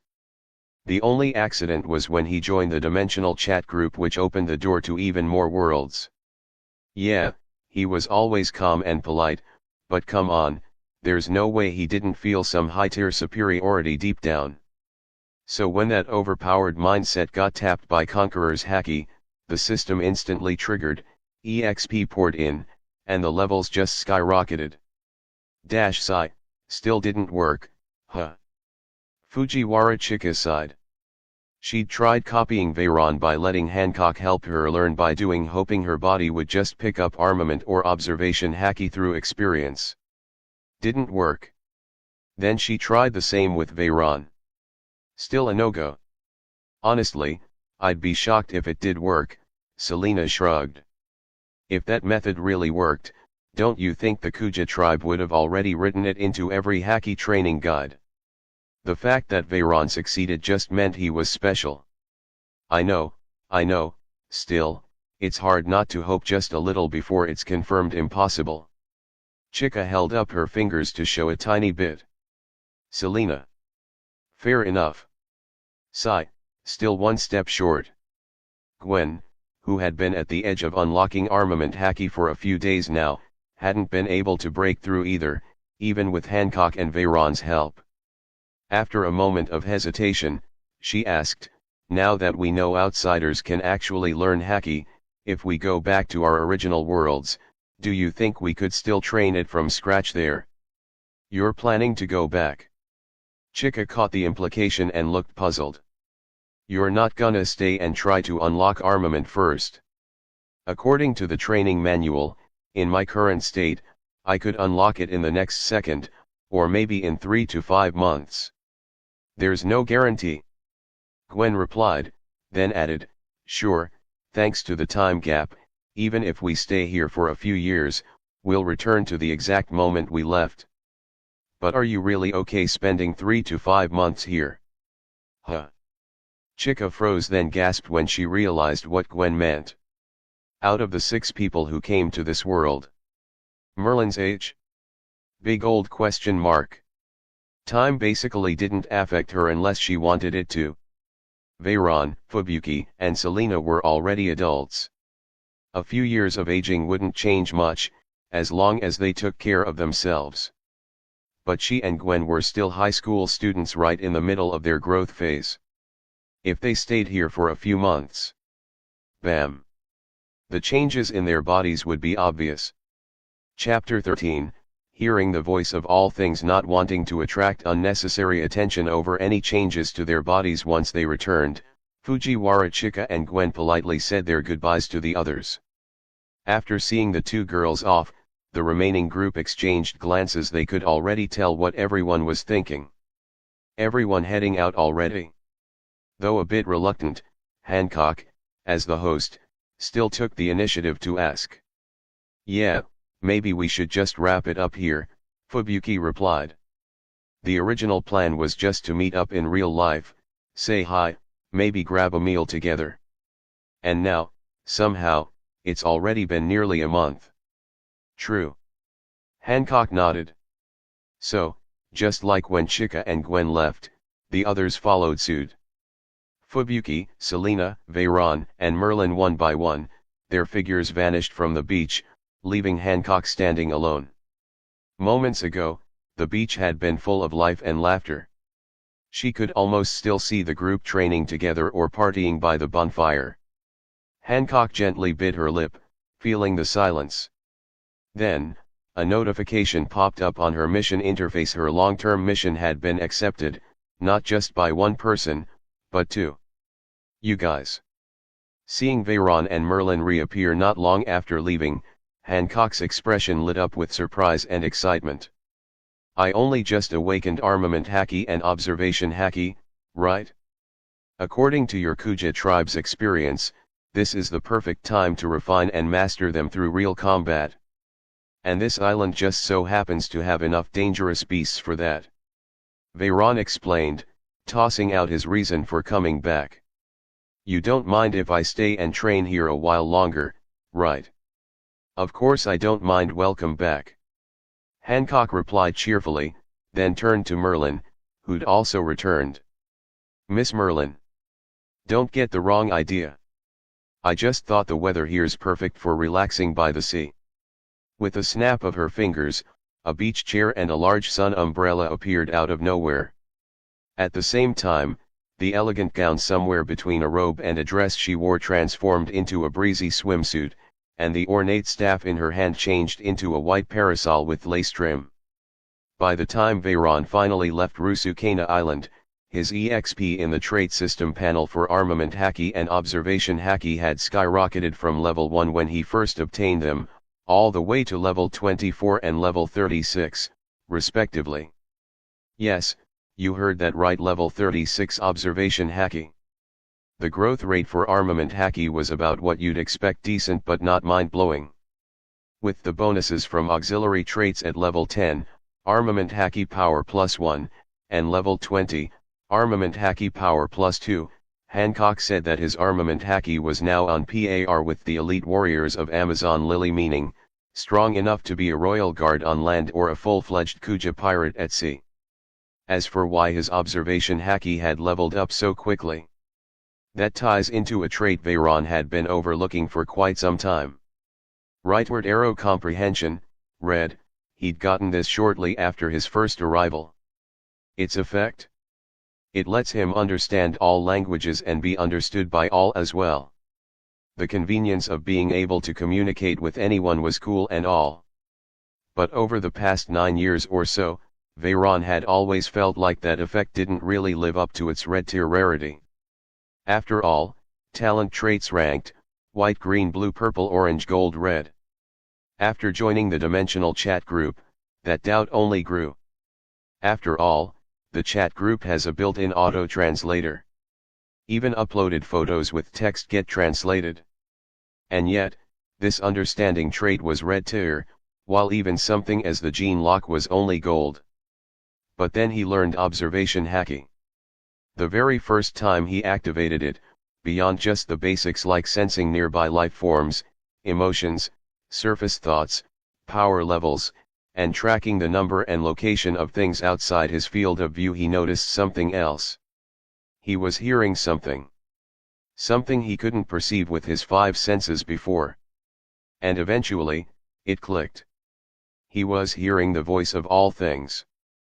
That line in the description of his red trait allows you to understand all speech, and your speech to be understood by all that wasn't just metaphorical.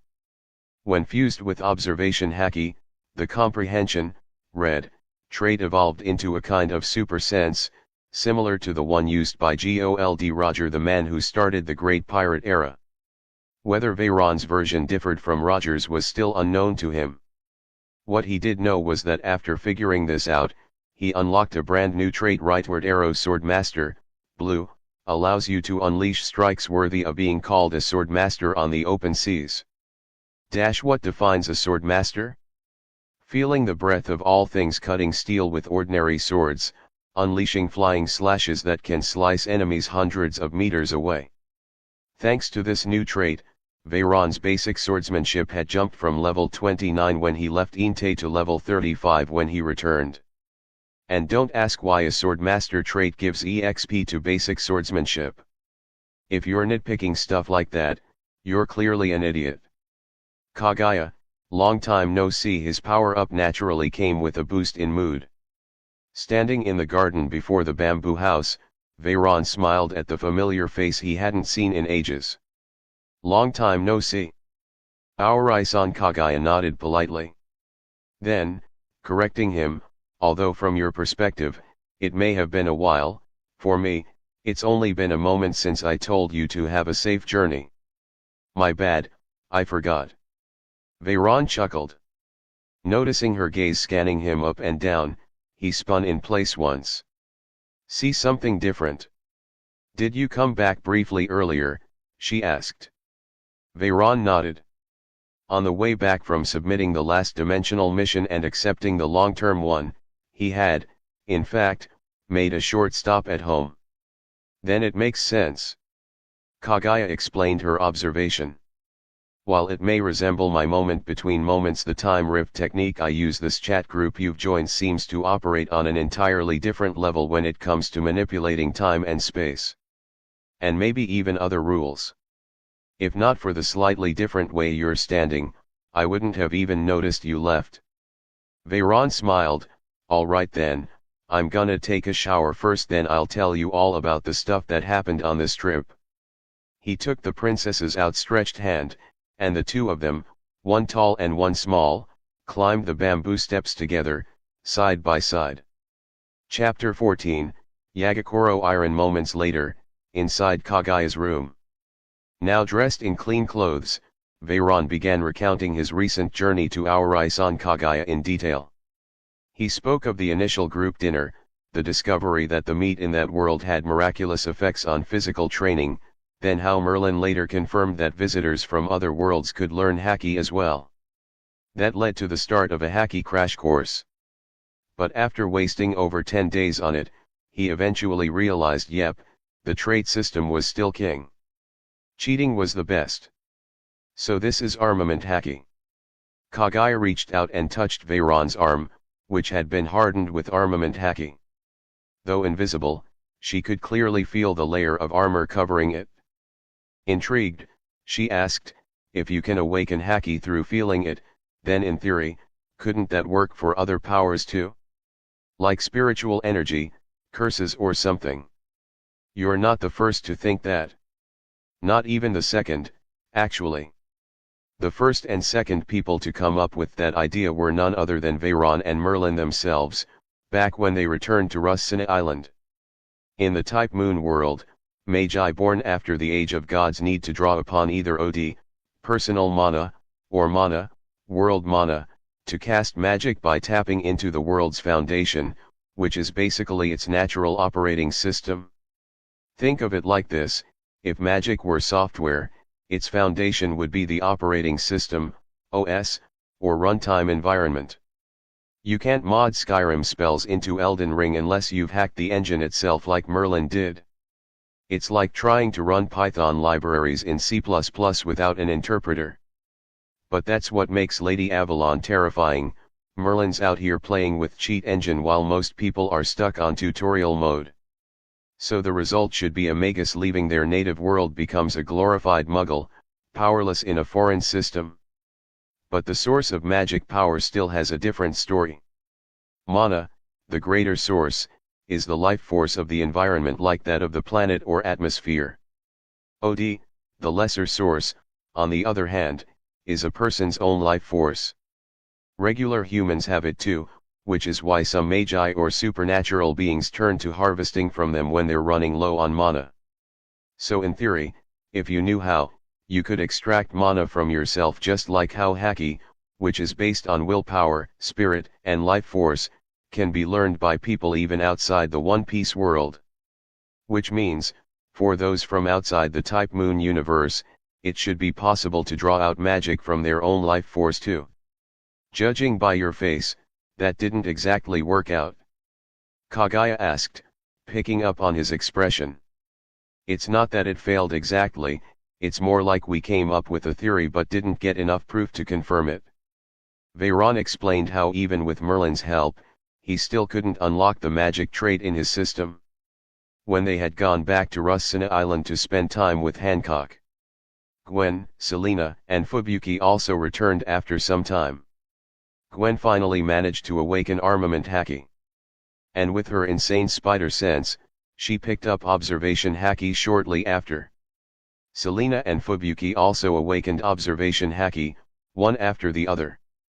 And all three of them had one thing in common: they broke through while they were back on Rusina Island.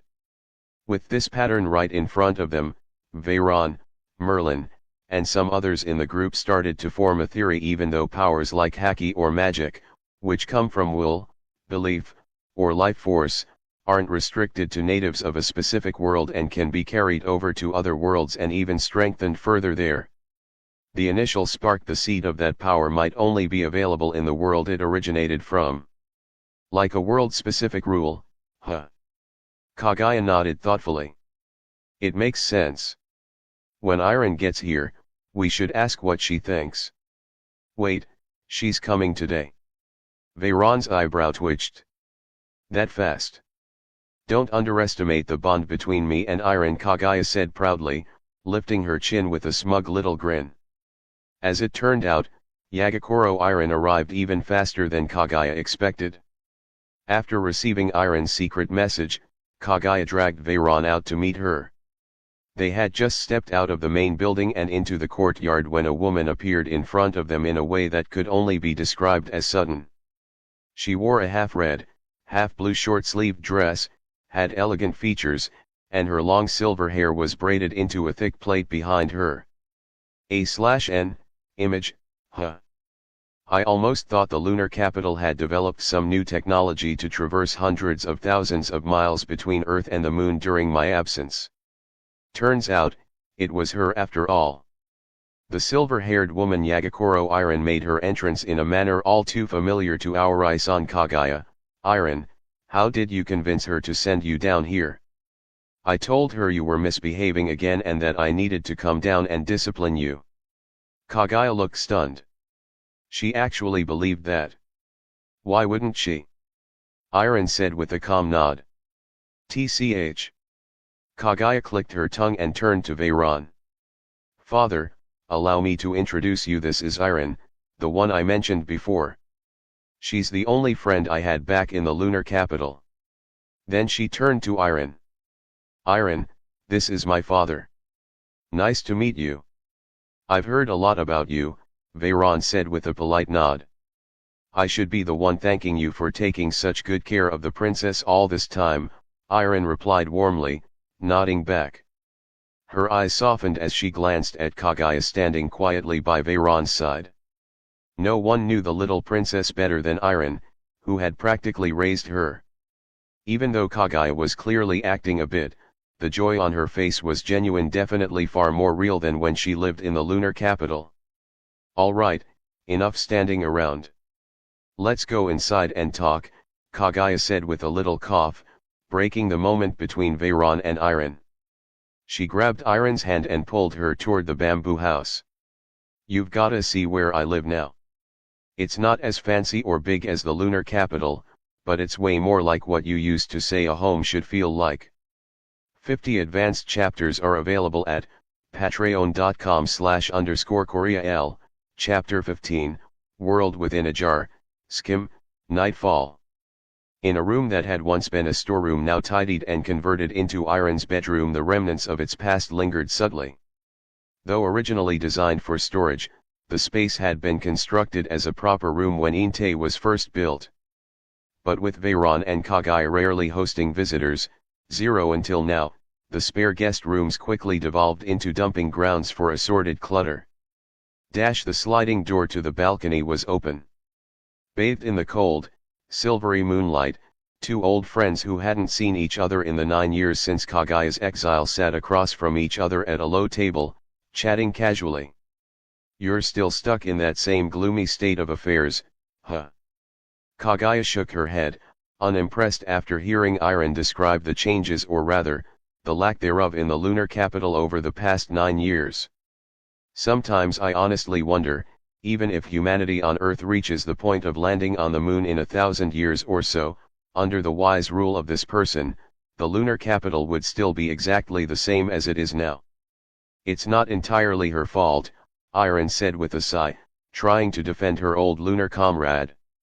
To keep that pure land untouched despite the changing times is no small feat. It's only thanks to her insight, seeing the inevitable decline of the age of gods coming early and setting everything up on the moon before the other lunar deities even realized what was happening. As for Kagaya calling that person this person, while calling Veyron father in such a warm, familiar tone. Iron, who had spent plenty of time watching Kagaya and Veyron live like father and daughter, really couldn't find any fault with Veyron. Sure, their relationship had started as a kind of agreement or pact. But over the years, Veyron had treated Kagaya with nothing but sincerity. Otherwise, when she first reunited with him earlier that day, her very first words wouldn't have been thanking him for taking care of Kagaya. The same couldn't be said for the other one. Creating Kagaya had been a calculated move. She was meant to be a tool. And really, could you expect a divine being to feel anything toward a tool? If she really had that much humanity, beings like Kagaya, Toyoheim, and Yuriheim wouldn't have even been created in the first place. You reap what you sow, simple as that. So when it came to the way Kagaya distinguished between the two figures, Iron just pretended she didn't hear anything. Anyway, what about you? She steered the conversation back to Kagaya. You seem to be getting more and more used to life down here on Earth. Isn't that a good thing? Kaguya smiled and raised a brow. Besides, isn't this the result you were hoping for, Iron? If it weren't for your help, with how the lunar capital sees the surface world, I wouldn't have had the chance to get interested in it in the first place. Who knows? Iron replied vaguely. All right, fine, let's drop that topic. Kaguya didn't press the issue and instead nodded toward Veyron's room. Starting tomorrow, I'll be leaving my father in your care, Iron. If there's really some hidden danger in his body, I'll do everything I can, Iron replied, this time without hesitation. The next day, led by Kaguya, Veyron arrived in Iron's room. Start by telling me the basics of your ability, Iron said. You can skip anything you don't want to share, but you have to explain two things clearly: why you think using your ability might be dangerous to you, and what kind of danger it could cause. I'll do my best. Veyron cleared his throat and began by explaining the concept of the gene lock. A power that awakens dormant potential through obsession, unlocking hidden strength from deep within the genes. The risk? The more frequently you unlock it, the higher the chance of gene level collapse. After hearing his explanation, Iron went silent for a moment, thinking. Then she followed up with a few more questions to clarify some vague points. Veyron answered everything one by one. Once the Q&A ended, Iron organized her thoughts. She had a rough idea of what she was dealing with now. Of course, a direction alone wasn't enough. Don't resist. I'm going to run a full diagnostic first. As she spoke, she formed a hand seal. A bright full moon rose into the air, bathing the room in a gentle, glowing light. Veyron immediately felt a pulling sensation. Thanks to Iron's warning, he didn't resist it. The next moment, he found himself standing in a courtyard, but it wasn't the courtyard of Inte. Instead, it was a traditional bamboo wood residence that felt much older. It also wasn't daytime anymore. He looked up and saw a brilliant Milky Way stretching across the sky, with a full moon identical to the one Iron had summoned, floating among countless stars. This is Iron's spell, the world within a jar, Kaguya explained. Those who master this technique can create a portable space. If your understanding is deep enough, like Iron's, you can even carry an entire world around with you. That's insane. Veyron was stunned. Don't listen to her exaggerations. Iron shot Kaguya a look that hovered between scolding and amusement before turning back to Veyron. No matter how convincing an illusion may seem, it can never replace reality. Try to leave this bamboo forest or fly beyond its borders, and you'll find only void.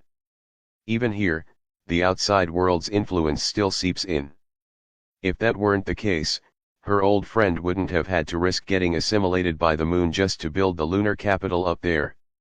And the Age of Gods wouldn't have faded away either. Every god clan has some version of this kind of technique. If they could all just hide away in pocket worlds, they could have partied on forever. Veyron. So basically, this bamboo forest and the house inside it were real. Chapter 16, Safe Gene Lock. Following Iron into a room lined with shelves full of bottles, tools, and all kinds of medicinal ingredients, Veyron suddenly heard something that made him pause for a second. Take off your clothes. He didn't respond right away, just blinked and glanced at the little one who had come in with him.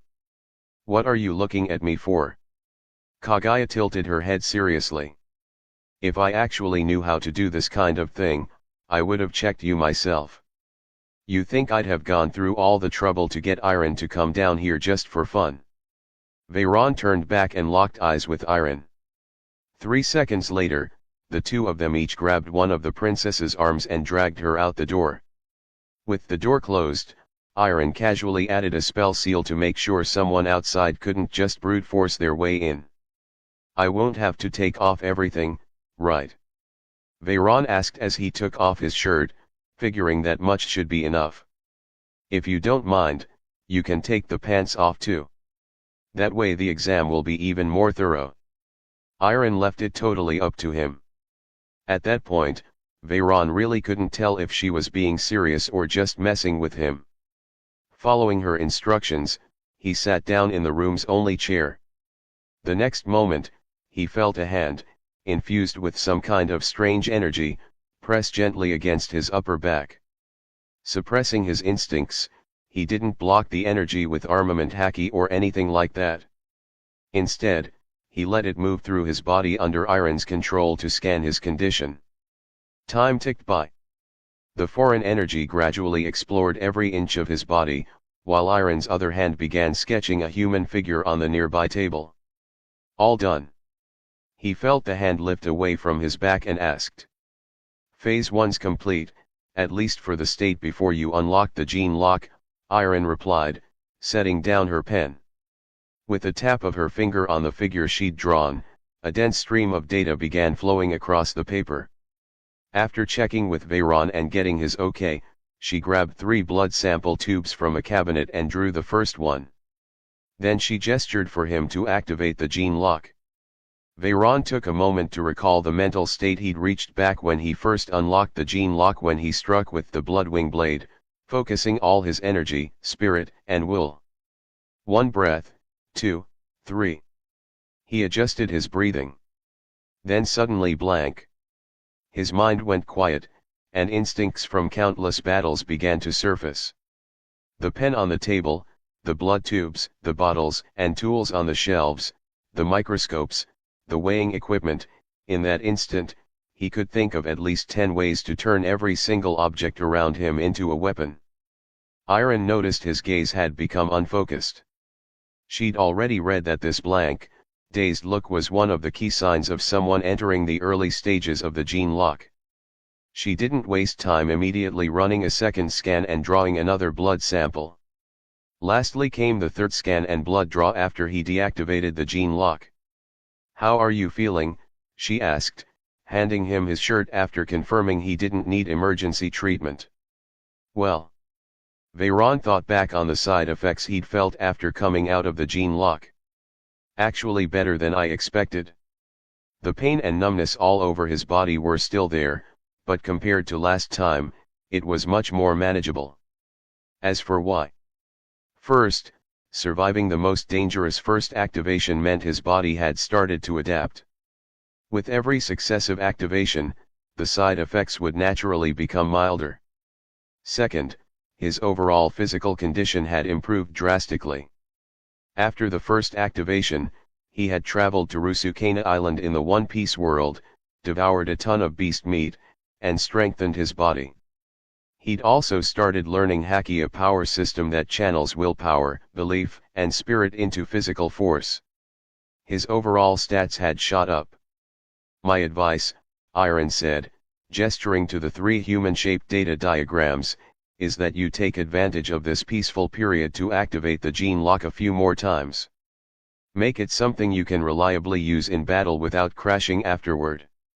She continued, while I still need to analyze your blood samples to be certain, based on the scan I just did, I'd say the risk of your genes breaking down from using the gene lock at least in the first stage is basically 0.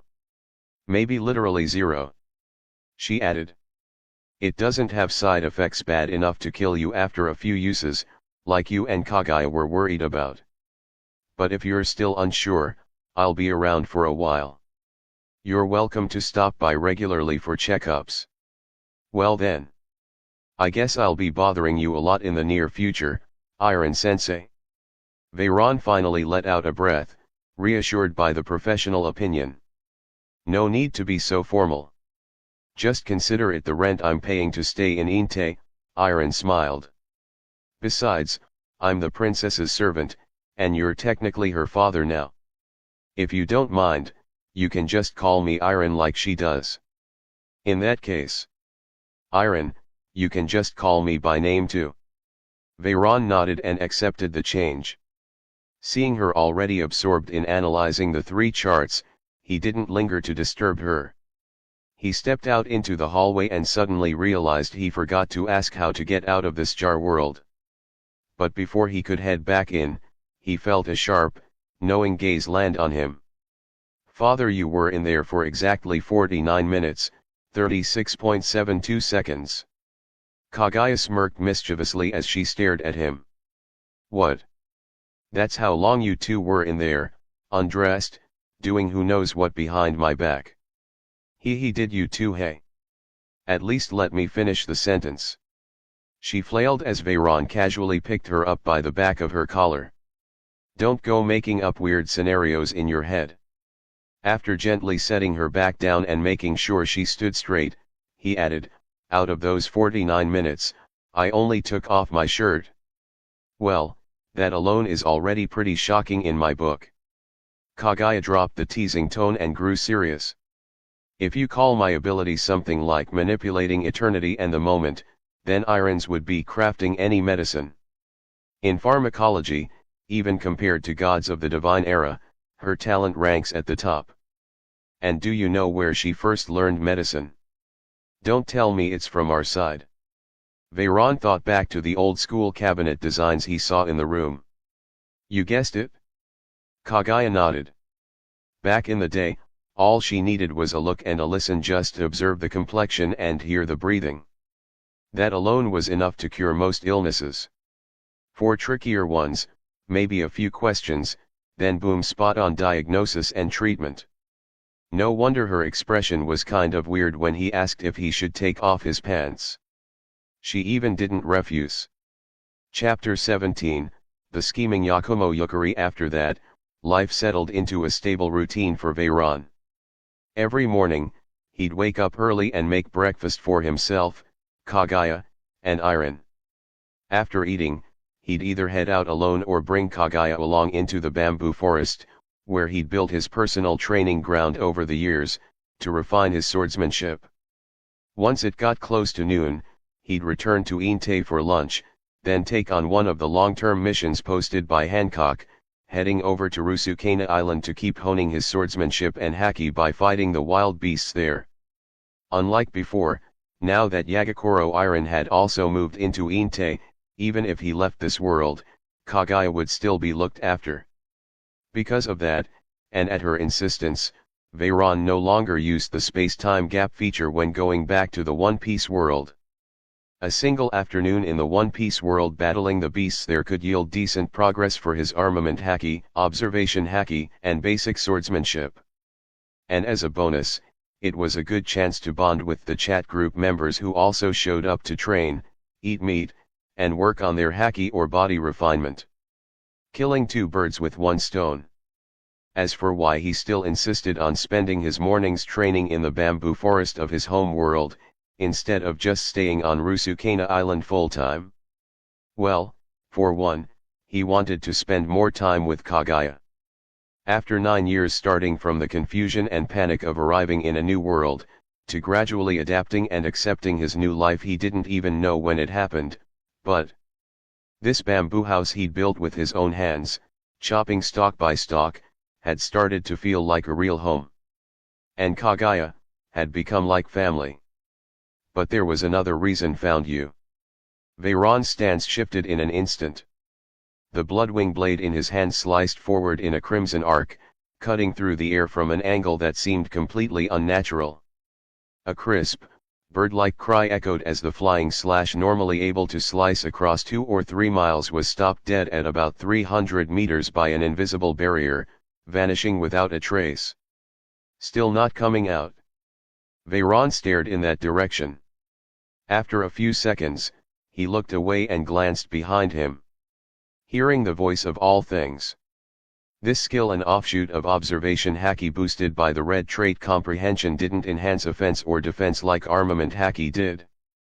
But as a support type ability, it was top tier. It had been key to helping him get the voice of all things on Rusukana Island and break into the swordsman's tier in the One Piece world. That alone was proof of its power. Main world. And after returning to his world, Veyron's observation haki immediately picked up on something strange. Something was watching them, lurking around the bamboo forest surrounding Inte. Even when the perspective shifted multiple times, Veyron could always pinpoint the source right away. Whoever it was seemed to realize they'd been exposed, and stopped trying to hide, though they only revealed themselves slightly. A thin crack opened in the air in front of Veyron. From within that gap, a pair of crimson eyes stared directly at him. Hatred. Malice. Killing intent. Contempt. Violence. Just from a single glance, Veyron felt like he was staring into an endless abyss of hostility. There was no mistaking the identity of the one spying on them. Yakumo Yukari, the yokai of boundaries. A/N, image. She wasn't just a powerful yokai. She was an entire species unto herself known as the Gap Yokai. Even with his knowledge as a transmigrator, Veyron didn't know where her race had come from.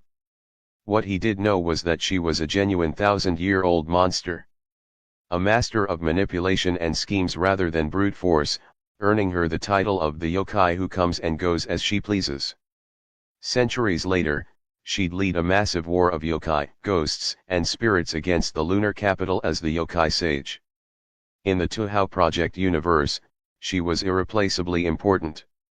Gensakyo, a haven for yokai and non-human beings that stood in contrast to the human-dominated outside world, was her creation. She even maintained it personally. Boom! A sudden surge of conqueror's haki burst out from Veyron. The sheer, overwhelming pressure shoved back the malicious energy. At the same time, a ritual seal on his body activated in response to his will, resonating with another seal placed inside Inte. Being someone who valued his life, Veyron had taken precautions early. He might not have known who the spy was at first, but anyone who could stay completely hidden from his observation haki had to be dangerous. If it weren't for hearing the voice of all things, he might have never known they were being watched. So from the very beginning of his fishing plan, he'd told Kaguya and Iron all about the situation. The purpose of the ritual seals was simple: if he discovered anything, Iron in the bamboo house would be notified immediately. Whoosh! Several silver-blue streaks shot from the direction of the house, landing right on the space crack in front of Veyron and a few more around him. They were fired by Yagakoro Iron. But just as he was about to breathe a sigh of relief, Veyron suddenly felt the ground vanish beneath him. He instinctively slashed downward and jumped, avoiding falling into the swirling portal that had opened under his feet. Only to realize he jumped straight into another void above him. Veyron. This is exactly why I hate people who mess with time and space. Completely ruins the balance. Well, Kaguya's an exception, obviously. Iron. On the roof of Inte, seeing a hole open above Veyron's head, Kaguya's face changed. She was about to activate manipulation of eternity and the moment to dash in and grab him, only to find herself stopped by Iron. Calm down, Iron said. That's exactly what she wants, to lure you in. You think she's after me? Kaguya frowned. Just a theory, Iron replied. You know what humans are like, their potential range is insane. The truly gifted can surpass beings who've trained for centuries or even millennia, while the average ones spend their whole lives never even brushing the supernatural. One weak yokai could easily kill them. Veyron's strong human, sure. But that's only with the bloodwing blade you begged me for. So after discussing it, we think it's more likely she's targeting you. But we can't just let father fall into her hands, can we? Kaguya interrupted, clearly anxious. You really think she's capable of keeping him? Iron gave her a strange look. You mean, the chat group? Kaguya mulled over Iron's choice of words, keeping him, and asked cautiously. Exactly. Iron nodded slightly. While I was checking his physical condition these past few days, we also ran a few tests to prepare for something like this. Even after locking my world down with a full stellar seal, the chat group's teleport function could still break through effortlessly. He can just leave whenever he wants. Not even your other father on the moon can do that. Meanwhile, his conqueror's haki lets him resist mental interference long enough to stay sane for a few seconds. That's all the time he needs to activate a teleport. Chapter 18, Sunflower Field. Kazamayu Uka. While Yagakoro Iron was busy calming down Aorai-san, Kaguya, Veyron had already stepped through the hole and arrived in a completely unfamiliar world.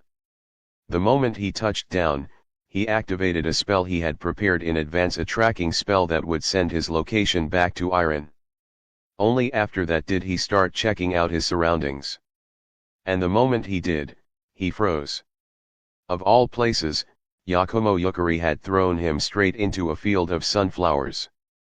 Thousands upon thousands of sunflowers, densely packed together, basking under the blazing sun. And through his observation haki, he could hear them singing a cheerful la la la in perfect harmony. All except one. The one he had unfortunately stepped on when he landed. Carefully moving his foot away, Veyron gently tried to lift the bent flower and awkwardly apologized. "Yeah, sorry about that. You saw it too, right? I got tossed in here just like that. How about this, if I ever get strong enough, I'll pin down the person who threw me here and make her apologize to you in person. Deal?" The crushed sunflower responded with a pitiful, whimper. Veyron, right. If this were any other world, he might have just admired the sunflower field, maybe even grabbed a few seeds to snack on later. But this wasn't any normal world. This was the Touhou Project world 9 years before the full version of Gensekyo would even exist. And stumbling into the sunflower field? Not a great idea. See, 1,000 years in the future, there'd be a beautiful sunflower field in Gensekyo known as the Garden of the Sun. If you were just passing by, you might catch a glimpse of a woman strolling through it with a parasol. Gorgeous sight. But step into the field? Or worse, break one of the flowers? Yeah, you'd better start worrying about your safety. And as for actually hurting a sunflower? A ticket to the grave. Yukari. I'm not letting this one go. Just pray I never catch you slipping. Muttering to himself, Veyron pulled up the chat group's mission interface, ready to teleport.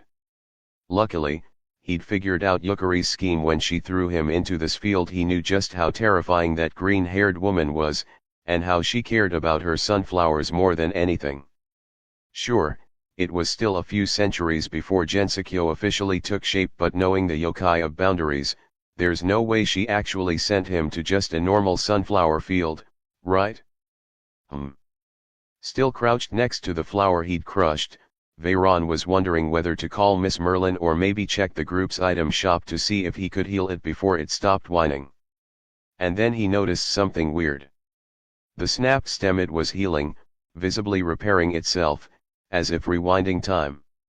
And then came the sound of soft footsteps behind him. He let go of the flower and stood up, turning around. There she was. A woman dressed in a white blouse, wearing a red and dark plaid vest and a matching knee-length Scottish-style skirt. In one hand, she held a parasol that looked like it was made from a blooming flower. Her green hair was cut short and curled gently. Her figure was tall and elegant. But it was her eyes sparkling like rubies against her flawless face that truly stood out. No doubt about it. Just as he'd feared when he saw the sunflowers. A/N, image. The master of this field, the flower master of the four seasons, Kazumi Yuuka. She raised one hand, light gathering at her fingertips. Half a second later a blinding beam of violent energy tore through the sky and obliterated a rift that had opened above them. Having wiped out Yukari's surveillance, Yuuka finally turned her gaze toward Veyron. "I think you already know what's going on," she said calmly. "That woman was trying to use you as bait. To pit me against you, and whatever forces you've got behind you." She paused. "But considering how gentle you were with that little one just now, I'll let this slide. Just make sure you tell the people behind you it was Yakumo Yukari who tried to set you up." With that, the sunflowers around them all shifted to the sides, parting to reveal a clear path out of the field. Honestly, from what he knew before transmigrating, Yuuka was supposed to be the type who didn't talk much and solved everything with overwhelming force. Rumors even painted her as a sadist. But in person, she was unexpectedly calm. Rational. Veyron gave her a nod and turned to leave only to feel a tug on his sleeve. He looked back. It was the same sunflower from earlier. Confused, Veyron looked at Yuuka. "This kid seems to like you," she said with a small smile. "It wants to give you a gift." As she spoke, the sunflower shook its head a little. A dozen or so sunflower seeds fell from its disc, caught by its own leaves, and held out to Veyron. Veyron. What kind of weird event is this? Still, he accepted the seeds and thanked the sunflower. It was already swaying in time with the others, joyfully singing la la la like nothing had ever happened. Veyron hesitated, then looked to Yuuka. "These seeds. If that child gave them to you, then they're yours," she replied. "You can eat them, or take them home and plant them. Your choice." "Veyron, guess I'll eat one." He picked up a seed and, seeing that Yuuka's expression didn't change at all, decided to just go for it. Crunch. And then his eyes widened. The seed itself was fine. His observation haki wasn't picking up any hostility from Yuuka, or from any of the sunflowers. They were peaceful, completely different from the blood-red eyes he'd sensed in the space cracks earlier. Same for the seeds. Totally clean. No, the issue was with his own cheat ability. "You have acquired a new trait, photosynthesis, white. Photosynthesis, white allows you to perform photosynthesis." The moment the trait activated, the sun above him suddenly felt comforting.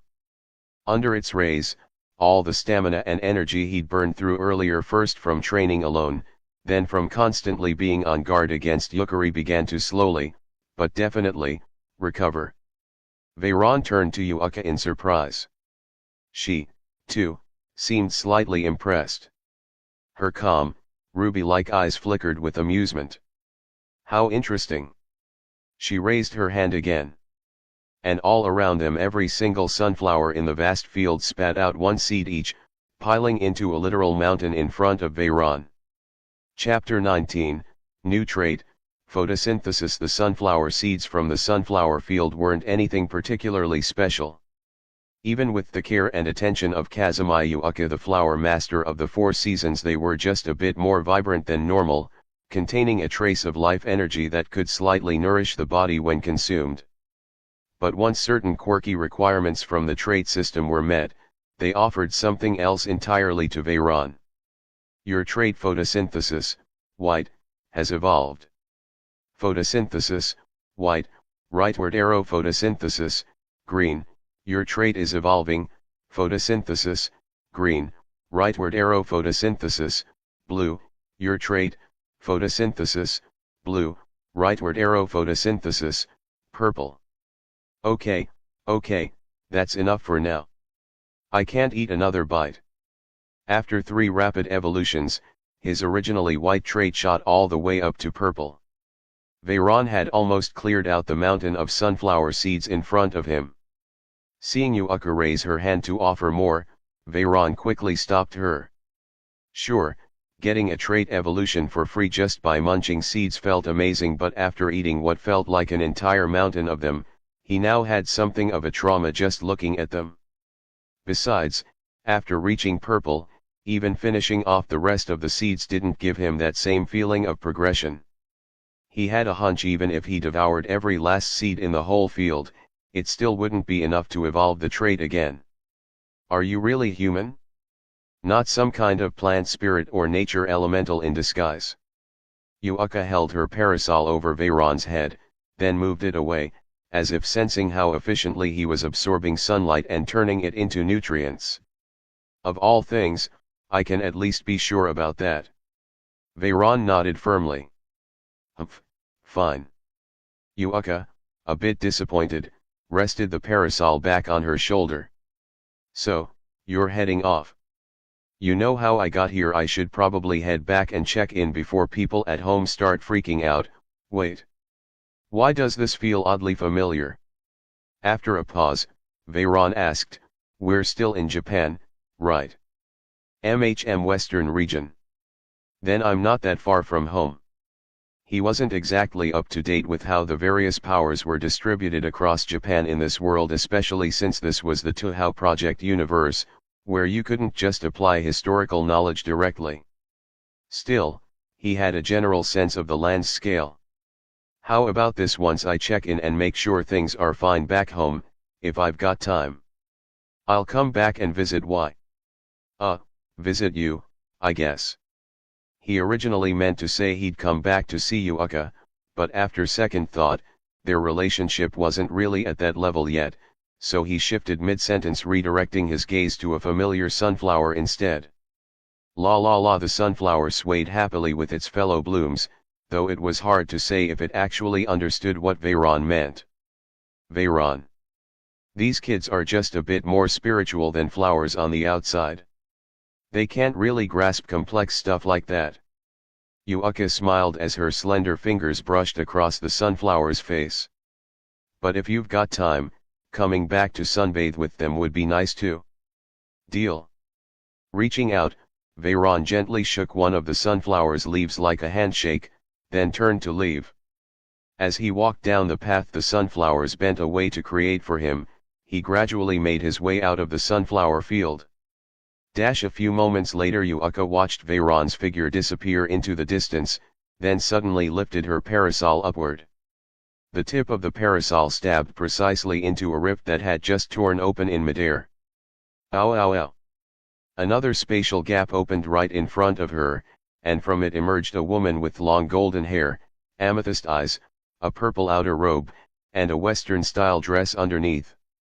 The moment she stepped out, she rubbed a red dot on her forehead and scowled at Yuuka. Yuuka-chan. Could you please be more careful?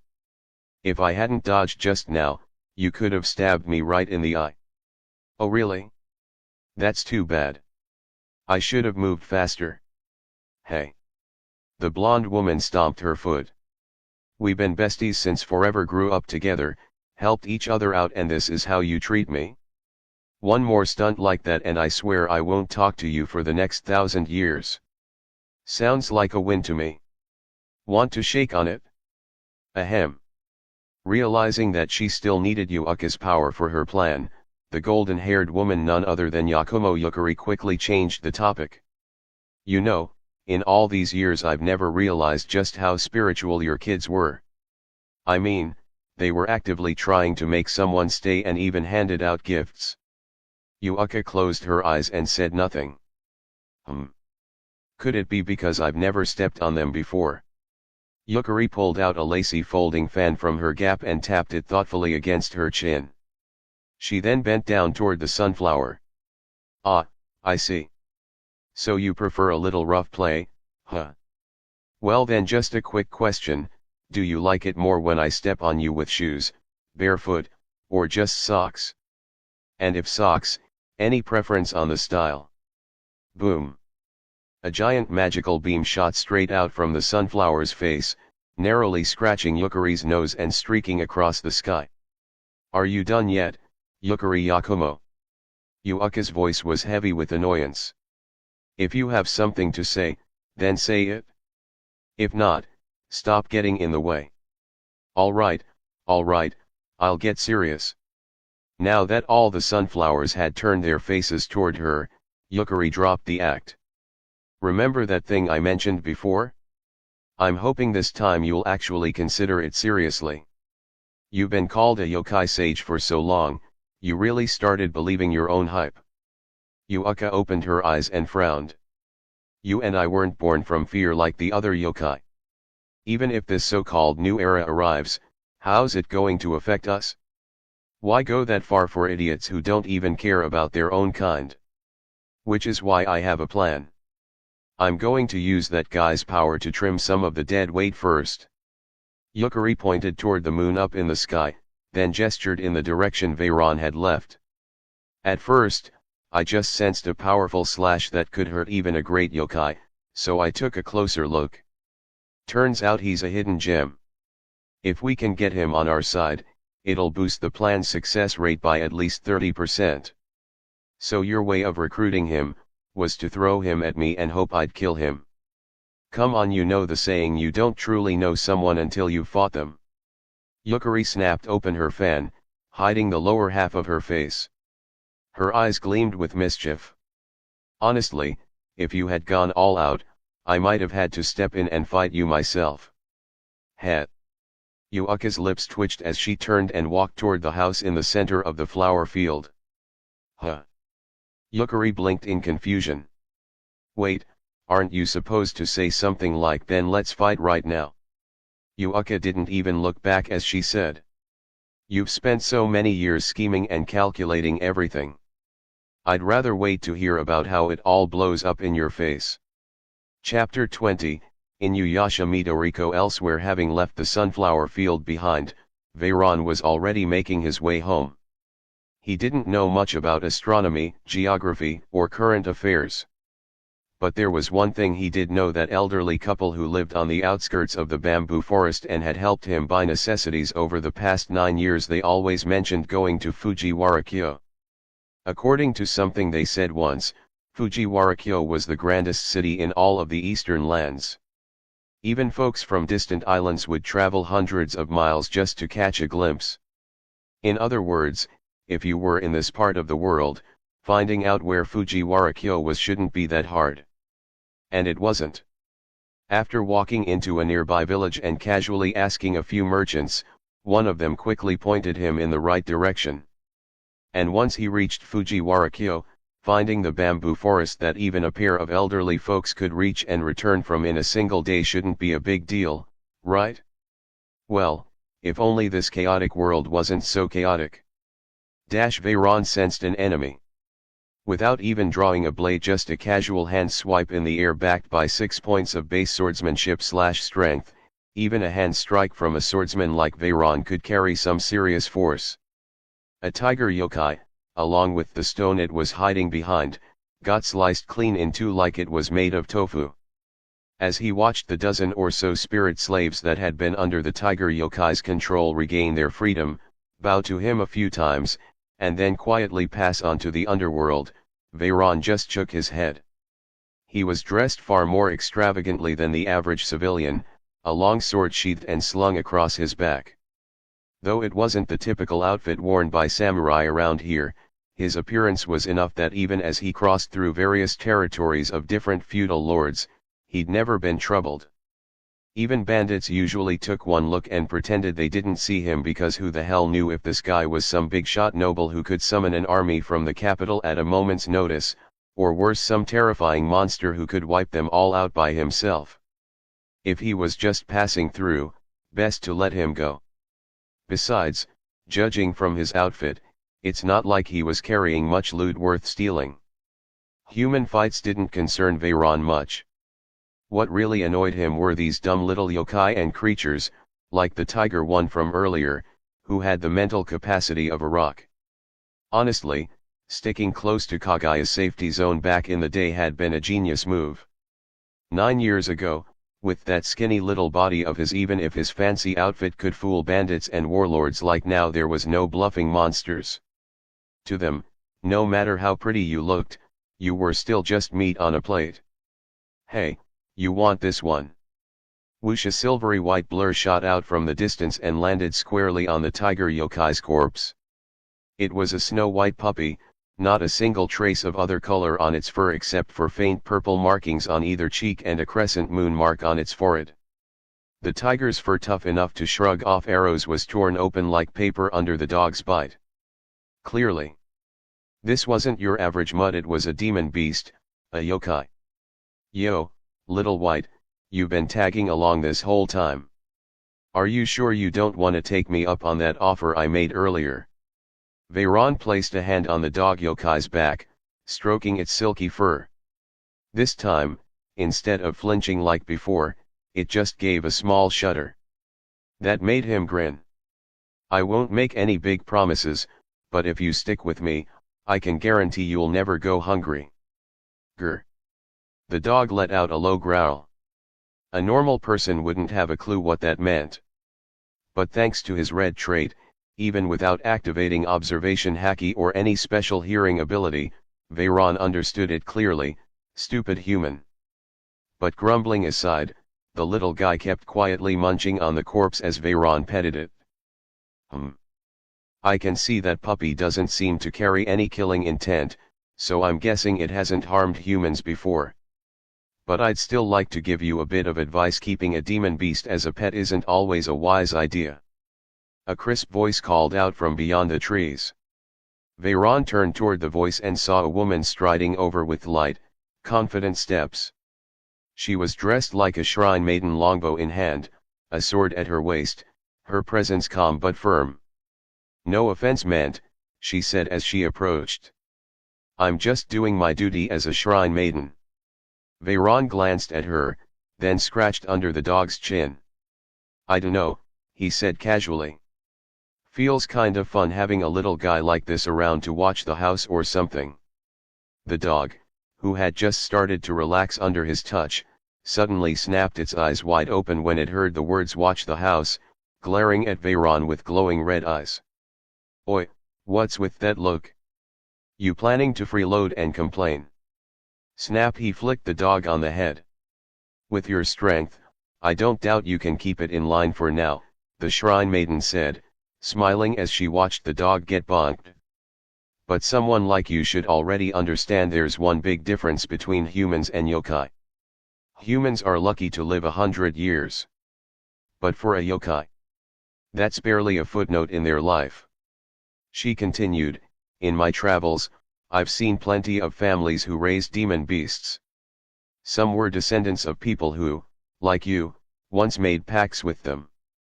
But over the years, those families either exhausted the goodwill of their ancestors and ended up becoming puppets to those yokai just to keep using their power, or they stayed on good terms, only to get dragged into messes when those yokai's enemies showed up, or worse, when jealous yokai decided to ruin their peace. So what you're saying is, better to just leave it be?" Veyron asked, still rubbing the dog's fluffy head. "That's not what I meant." The shrine maiden shook her head.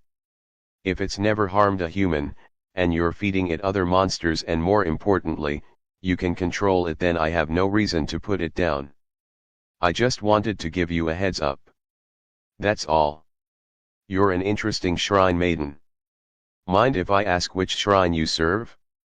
Maybe I'll drop by sometime if I'm in the area." "My old shrine was destroyed in a yokai attack," she replied after a brief pause. "As for my name, you can call me Midoriko." "Midoriko, huh? A shrine maiden, named Midoriko?" Veyron blinked, a strange look crossing his face. "Wait, the way you purify demons, do you extract their souls and cleanse them? You've heard of me before?" Midoriko raised an eyebrow. "Veyron. Only from a manga called Inuyasha and its anime, does that count? Wait a second. That's why that dog looked so damn familiar." He grabbed the white dog demon, Inuyokai, by the scruff of the neck and lifted it up, staring closely at the crescent moon mark on its forehead. "P.S. Drop or stones for bonus CHS. Also, a review may help. Plus 50 advanced chapters are available at patreon.com/_Koreal.